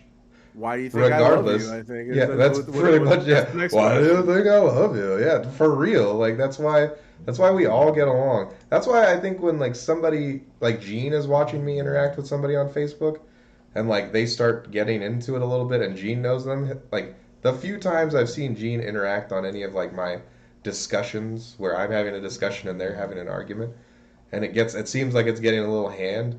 I've seen Gene jump in like I think twice, and he's like, "Hey, I think you're really mistaken about this guy." And people, like when Gene says something, people are like, maybe I need to reevaluate my life. Because Gene doesn't like say shit to people, you know. I've in person had somebody say to me like, "Yeah, that guy with the black baby crying as his face thing, fucking thinks it's so fucking funny," and thinking that you were doing that like ironically in a racial way. And me being like, "No, that's his kid," and then being like, "Nah," and I'm like, "Yeah." Oh yeah, and then Mike I can pull up his profile cackle. right now. There's like other pictures of this kid because that's his kid. That's my friend's kid. I seen this kid. I brought this kid a book last week. Like fucking, what are you talking about? And then me going over to Morrison and being like, "Yo, fucking so and so, like, this is this kid. Like, tell this fucker this is his kid." He's like, "Ha!" His Mike cackle. Yeah. And it's like the guy like embarrassing himself out of prop or wherever. And because there's just automatic assumptions made based on any opinion that you may. You don't even have to show your opinion. You just have to don't agree with a certain opinion and I don't know how many times like people have like imposed what they think my opinion is. Like my opinions on things are not. They're terrible. They're not left or right. They're like, no, this is bad. So they're just yours. Yeah, death should be the answer. Like they're bad. They're terrible opinions by most people's standards, and I believe that I could unite the left and the right by hating me, like with my opinions, Because my opinions are all pretty bad. That. Like my opinions. I actually kind of like that, honestly. And I can actually objectively say, yeah, no, I understand that my opinions are terrible. They're just my opinions. All I have to do is, like you said, disagree with somebody, and instantly I'm the opposite of whatever their political is, and like the pariah of the conversation. Like there was something on David's salary, like he had some post about the flag, where somebody compared the Confederate flag to the Nazi flag. Yes. You saw that? Yeah. And I was like, I don't agree. Yeah, I'm like, I don't agree with the people that fly the flag, the Confederate flag, because they're not like, but this is a false equivalency. And then people wrote diatribes to me, and all I said was, this is like they're not like, this is the thing. They don't know the thing that it actually represents, because the actual Confederate flags aren't the thing that people fly. The Confederate flag that people fly is the Tennessee battle flag, and it's dope. Yeah. It's a fucking dope reason why that's a thing. And people are like, oh no, that's just revisionist shit. I'm like, no, that's like legit. And then people are like, one person like gave me the benefit of the doubt. They're like, I really doubt that these idiots understand. I'm like, no, I know they have no idea what the fuck they're flying. And like a lot of people that use the rebel flag are using it like for an excuse to like be edgy mostly. Be shitty, yeah. And also be shitty. And that's a problem, but you can't reduce the argument down to what you think it is, and which is also wrong. Like both sides are just as bad, because you're both making assumptions that are not historically or factually accurate. So you can't, like, I tried to say it in the best way that I could, like, this, I don't agree with either of you. You're all fucking stupid. And like, I go back to this over and fucking over again. I go back to this over and fucking over and over again. Real Americans.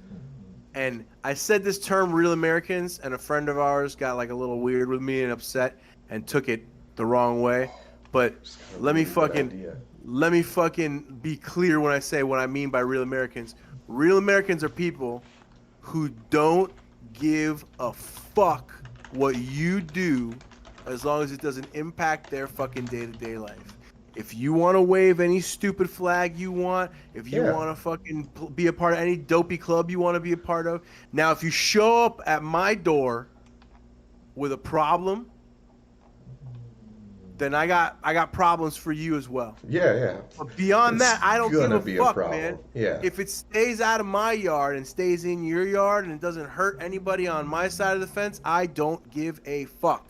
And that's what I think the essence of the American spirit should be. I'm busy pursuing my shit, so I don't have time to give a fuck about what goofy shit you want to do in your fucking leisure time. And you know, the thing is, like, the people that I've seen articulately try to, although also historically inaccurate, defend the Confederate flag, that what you're describing is what the Confederate flag means to them.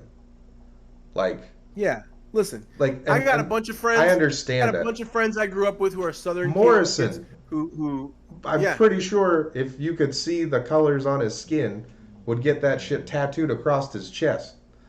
Like that would be he'd be like, you got a problem with the flag, motherfucker? No, this is the fucking flag. Like, you know, he'd be like, say shit about this, you know? I could see Morrison allowing himself to be a living troll for that purpose. Yes. I just had an idea, speaking of getting a Confederate flag tattoo. Get the colors.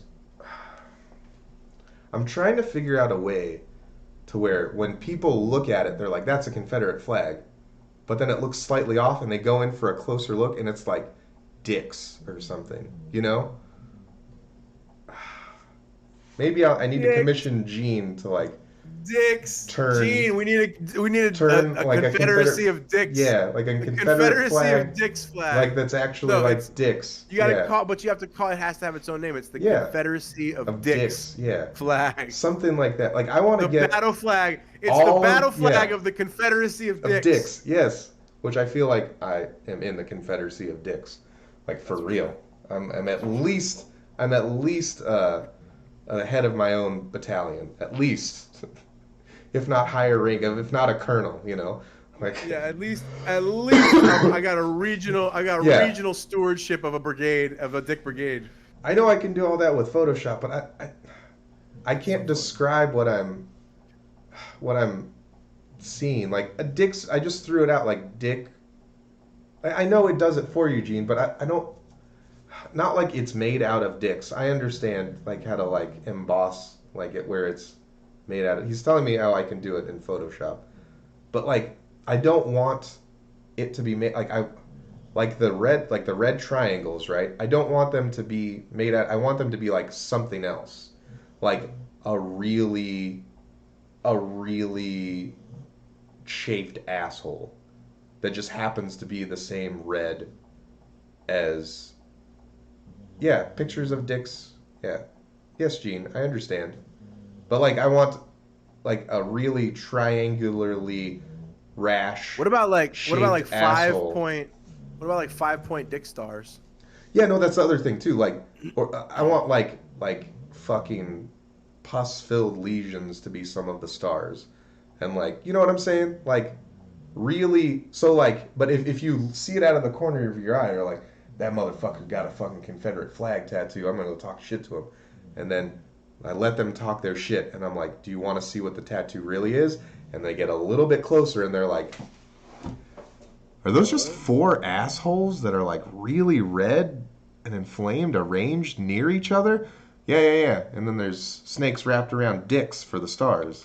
And they're like, I was like, so it's not the Confederate flag. And like the blue is like, antifreeze like streams or like like garbage pail exactly Gene like garbage pail kids like it looks like it's something else right it looks but it's a couple different things that are just arranged yet another example another fine example of why our generation of kids is the most creative and interesting because we were allowed to have shit that like I mean come on dude fucking ass kids now.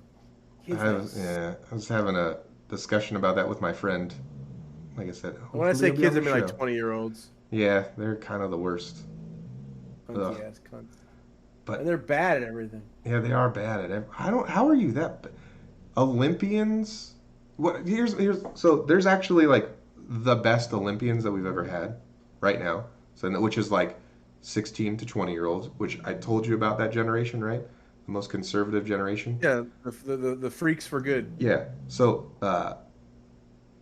but those, what I'm talking about, well, I think the people you're talking about are actually like 25 to 35-year-olds now. Yeah, I think because you're right. we keep getting older and we keep having the image in our brain. Still 30. Yeah, I'm still 30 in my head. Yeah. Yep. So like. Until I jump off the back of a moving truck to close it, and I fucking the next day can't walk. Fucking for 2 weeks. Fucking. So the 25 to 35-year-old pieces of shit are like demonizing these kids who are like do you know there's like normal kid? Remember when Michael Phelps was like the shit? Mm-hmm. Did you know that there's not one but 2 kids and one of them that beat cancer that are probably going to break every single one of Michael Phelps' records in Japan? Well, you know who was the first person who kind of like opened up that idea or that mentality to me in my mind was Rob Dyrdek, because he would set these Guinness records. He had that show, where and that's then all he later on. Well, then later on he came out. We had that. It started with that show with him and his bodyguard, which was real fun, cute, Big show Black. Where it was like, Robin Big, may he rest in peace, Big Black. But Big Black eventually even sponsored some fighters down the line. But so that I think was one of those things where he got those records, and then later on was like, yo, I got kids. I got the record for kickflips. I got kids sending me internet videos of them smashing my record by 100. Or whatever. So, but eventually he said like, "Yo, we make these records to be broken. By the next ones, bro." And that shit is real as fuck. Like that shit is. But the shitty 25 to 35-year-old pieces of shit are like demonizing. They're demonizing their records. They aren't. That's the thing, dude. Like Michael Phelps is our age. Then there's that gap. Oh, Simone Biles. I don't know. Do you know who that is? The black gymnast girl? Yeah. literally her records will not be touched for like 100 years. Like, you're gonna need to like do some Hitler eugenic shit to get a human that will be able to. She's a legit super athlete. Like a legit She's a super human. Yes. Gene said she defies the laws of physics. It's ridiculous. She messes up, but the degree of difficulty of her stuff is so hard that her messing up scores better than people doing their routines perfectly. Because in her routine, 1 or 2 moves are, by laws of physics, impossible, and she'll nail those, and then like, oops, like stumble or whatever. And you're like, that's nice that you do that to make the humans that you're competing against look like they've got a chance. But like, yeah, Simone Biles is in that age group that I was talking about, those young 20-somethings and to the teens. So Phelps, all the guys that Phelps, also all the guys that Phelps swam with, and what is it, like that he swam with and like competed with, and like, well, they were all record setters too, right, in his age group. Right. And then yeah, he just happened to be the top of the heat. Yeah, he was exactly. Like, and then that age group of like that 25 to 35, there's nobody in there in Olympian athletes that are great. And then it's like Gene just said, they had to remove 2 of Simone Biles' moves from her to be able to do because they're too dangerous for any other human to try to do.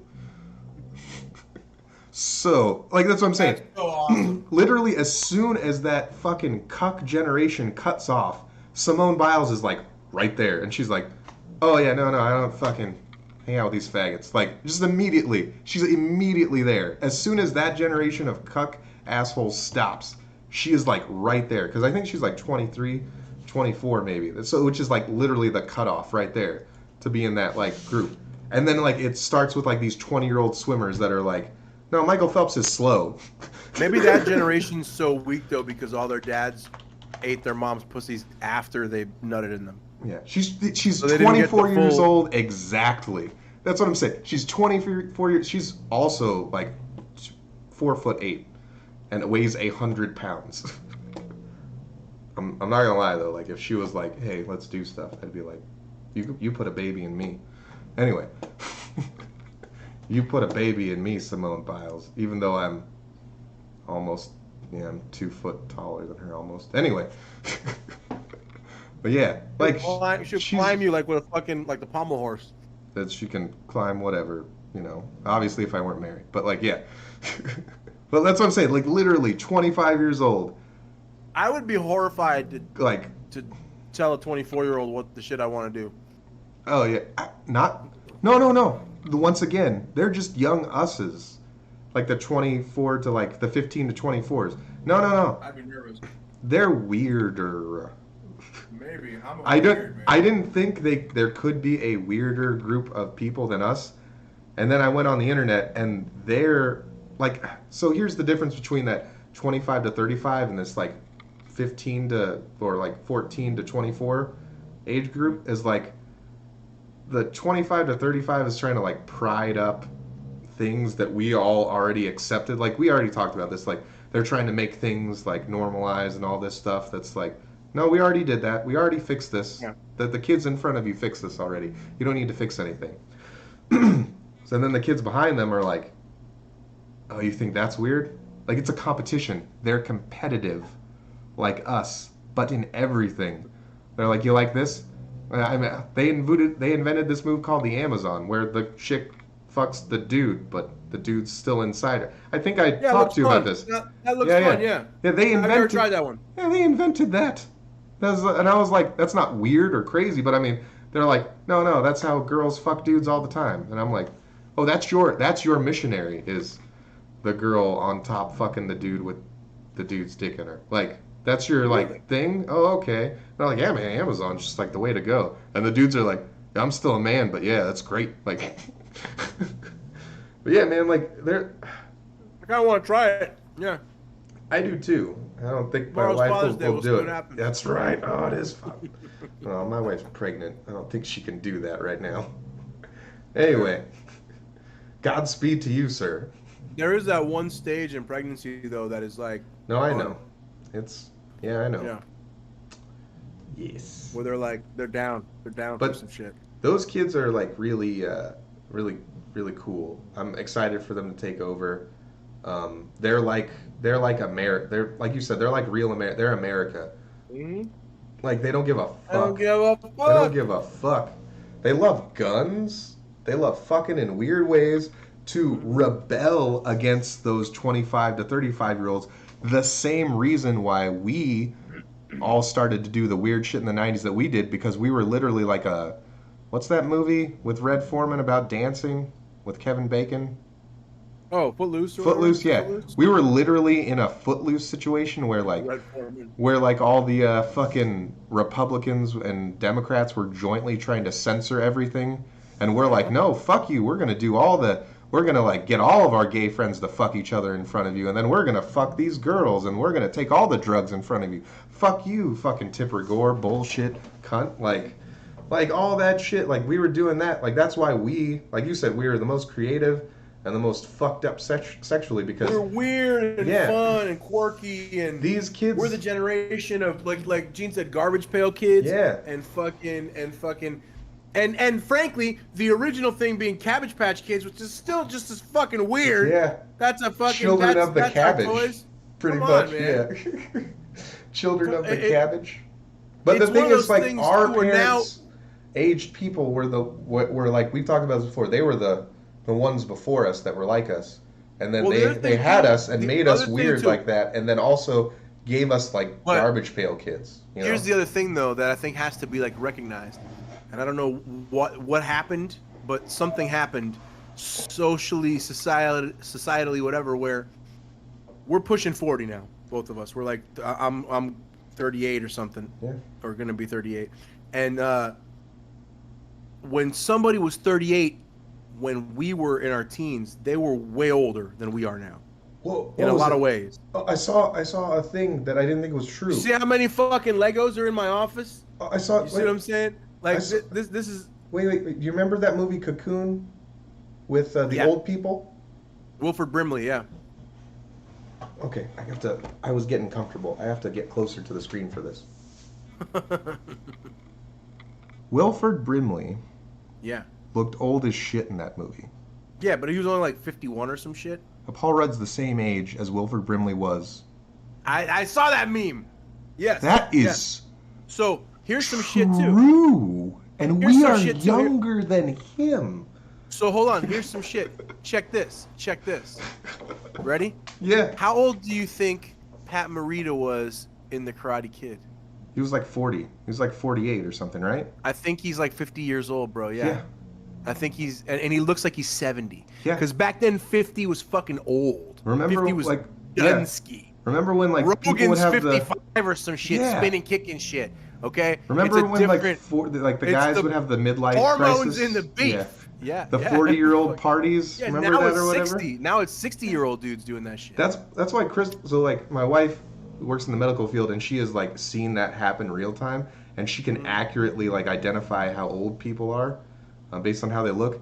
And my mental like benchmark of how old people are, right? Like is from that like Pat Morita, Wilford Brimley age, where I'm like, yeah, 51, you look like Wilford Brimley. Right. And then like, so when people like will be walking by, I'm like, that person's got to be 100, and my wife will be like, no, they're like clearly like in their 60s. I'm like, that's your 60s? Or like, that's weird. Like it's all weird. Like I can't identify it anymore because like it's not just like you said, like it's not just Joe Rogan, it's not just famous people, it's like the average person. Like I haven't really changed appearance since I was like 20. Like, it's different now. It's just so real different now. Weird. And style as well lends, because back in a certain era, it was like really not socially acceptable to be a man of a certain age and not dress and carry yourself in a certain manner. Yes. And now we're I think walking. That's why my father-in-law doesn't like me. But anyway. I mean, yeah. But like, that kind of shit is a reality. Yeah. My grandfather used to say, my grandfather would take me to New York every now and then, and he'd be like, my grandkids are fucking hillbillies from the South. He goes, they barely wear fucking shoes. Because they're wearing flip-flops, yeah. When he was a kid, he wasn't even allowed to wear sneakers because to him, his father was like, "That's what poor people wear. You wear nice shoes. You wear slacks. You wear a shirt tucked in with a collar. You dress. And if you're gonna go out, you wear a coat. You bring a hat like a gentleman.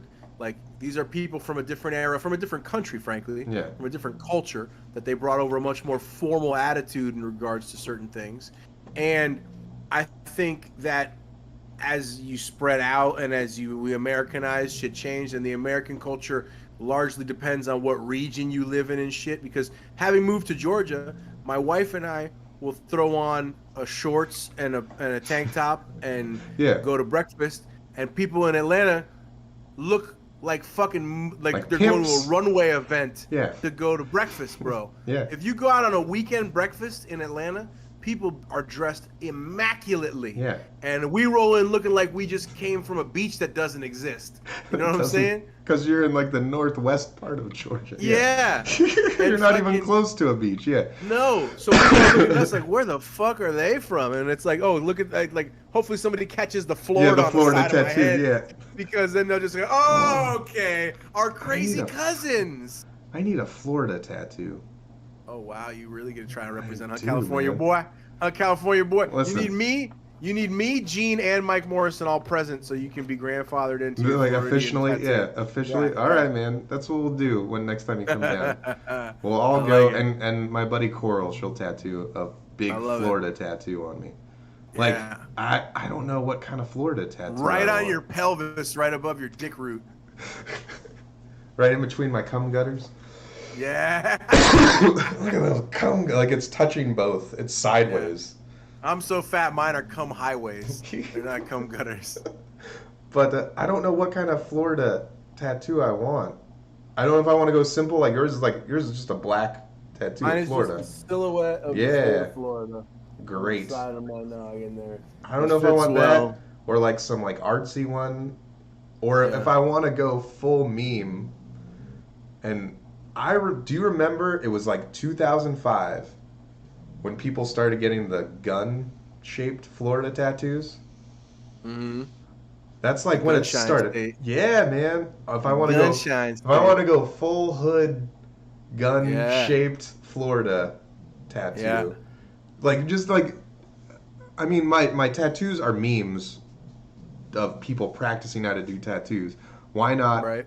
Like, get a meme Florida tattoo. Oh. And it's, like, pointed sideways at a California tattoo. And, like, there's hands coming out of the California tattoo. Like, that would be really funny. That would be really funny. I give up, yeah. That would be really fucking funny. All right, that's it. I'll have to talk to Coral so she can draft it. That's hilarious. Yes. I'm getting lots of funny tattoos. Florida mugging California. Yes, that's like the most. I feel like that's one of the most America tattoos you can get. It's like that is a fuck you tattoo for sure, and I love it. It's like California's. That's like, the most Florida part about it, that it's a fuck you. Yeah, exactly. It's like California's going over. I wonder what Florida's doing. Give me all your shit, okay? Run your shit, bitch. That's what we're doing. And then just have Texas around. In Florida. Run your shit. Yeah, and then just have Texas kind of close. Texas is like, it's just like you better listen to him. We told you. We already took your people. Now he's taking your stuff. Like, bet you wish you had a gun, huh? Just a hilarious scene of states talking to each other. Yes, that would be great. Like I said, my tattoos are memes. These tattoos, these like naked lady these David Bolt naked lady tattoos. This was a race. These were tattooed at the same time by the manager and and my buddy who tattooed there, and like it was a race and like a detail. I don't remember who did who now. Then it was like a race who could do better detail, and I was just like reading a newspaper. Like there was no phones when this was happening, and I was just like while they were doing it, I'm like challenge, and they're like what, and I'm just go like that while in the middle of tattooing. So there's like lines that are fun. Like I would turn the page while they were like both mid tattoo, and they're like, oh, Like it was a terrible shop that I worked in because nobody should do that. Nobody should do that ever. I haven't gotten a tattoo in like a couple of years, and aside from the script on my chest and the Florida on the side of my head, I think most everything I have is done by one buddy of mine. Yeah. From like the age of like 15 to 17. Nice. And whenever I just literal at his kid house, tattoos. Yeah. Dude, well, he was like a grown dude, which makes it even more funny. No, but I was like a your 15-year-old kids, yeah. child. Yeah. And the funniest part would be like I drew most of them, would just give them to him and be like, tattoo this on me, and he'd be like, oh, that's pretty cool. All right, I'll just do it. No questions, no what. And then as time went on, I'd be hanging out over his house, and I was getting heavy into training and fighting and stuff, and I was already, boxing heavily as a kid, and then I got more so, and he would like sucker people into boxing me in his backyard a lot of the time. Yeah, that was really funny. This is the most Florida like story ever. Yeah, that's Florida. Yeah. Like he'd be like, his buddies would be getting drunk and talking shit, and he'd be like, "You probably take the kid or whatever," and he would just talk shit, and then I feel good that like our unofficial representative of the state is Jorge Masvidal. I feel like a swell of pride that guy is like he's definitely the unofficial representative of Florida. Like absolutely unofficial, no doubt. At a minimum, the South Florida. Oh yeah. He at a talks minimum, about Lake Okeechobee down. Yeah. He talks about North Florida a little bit, like in a different way though. Rightfully so, in a different way. He's like, but if you want to get wild, go wrestle some fucking wild boars. Yeah, we can go up there. Yeah. And like, and people are like wrestling. He's like, no, you shoot. He's like, no, you shoot him. He's like, you shoot him. Like he's a funny guy that don't take no shit. Shooting pigs. We need to plan that. Yeah. We need to plan that before your baby comes. Yeah. We got till November. Yeah. It's coming up Maybe soon. September we go.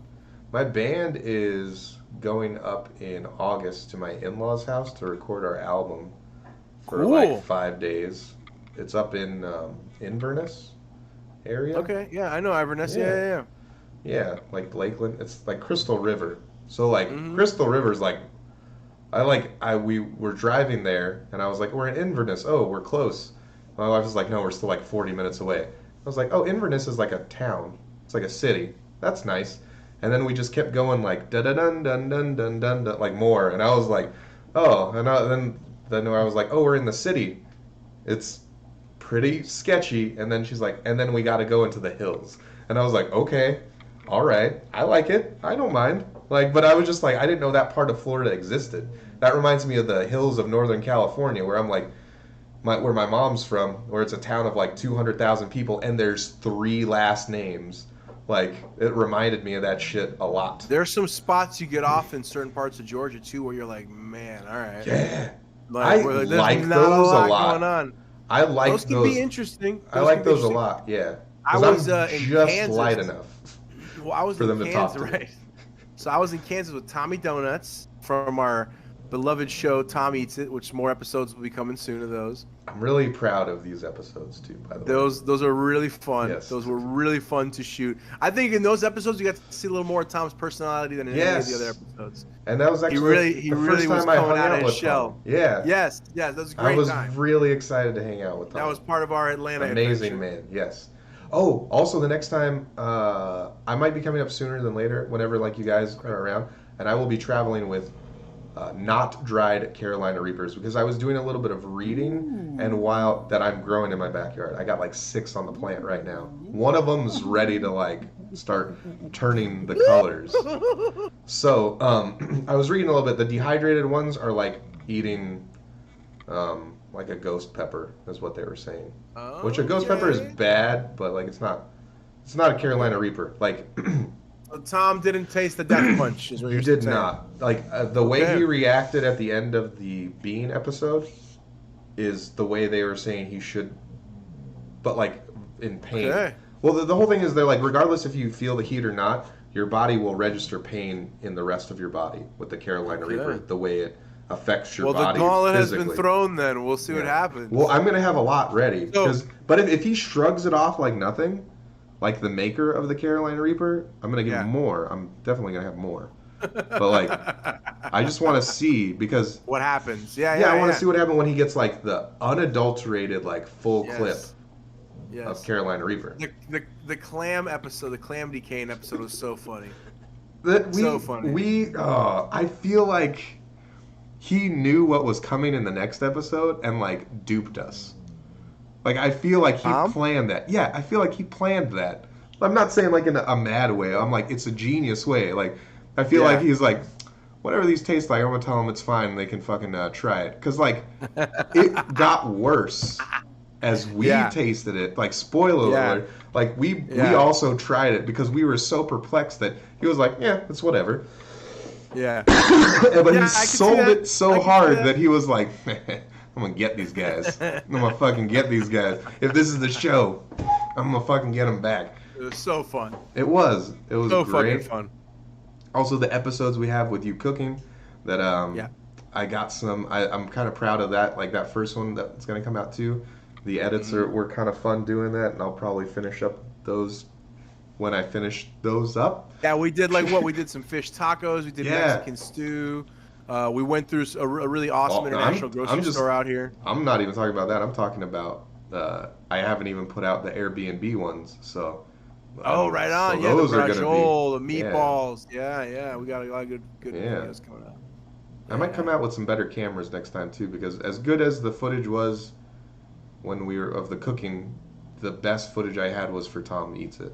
Well, I'll be in town as well, upcoming from like September through November, on and off, like a couple weeks throughout each month, because we're going to be rehearsing for the Bark Back benefit, which will be coming up soon, which is a huge, awesome benefit for animals that takes place in we might just South live Florida stream that too. We might live stream it for our channel. That would be tremendous if we could do that. And but yeah, we're going to be doing that. And while I'm rehearsing, we could definitely get some more stuff filmed too. That's going to be a lot of fun. I'm excited. Down there. Are you going to be here the first week of November? Me too. I'm not sure what the November schedule will be yet, because we still are like on September as far as like when I'll be in town. But what's up first week? First week of November. That's when your little person's coming. That's when she's getting cut out. And that's and you and Mike need to be around. I would like you guys to be around then. Yeah. Or at least say hi or something, you know. Yeah.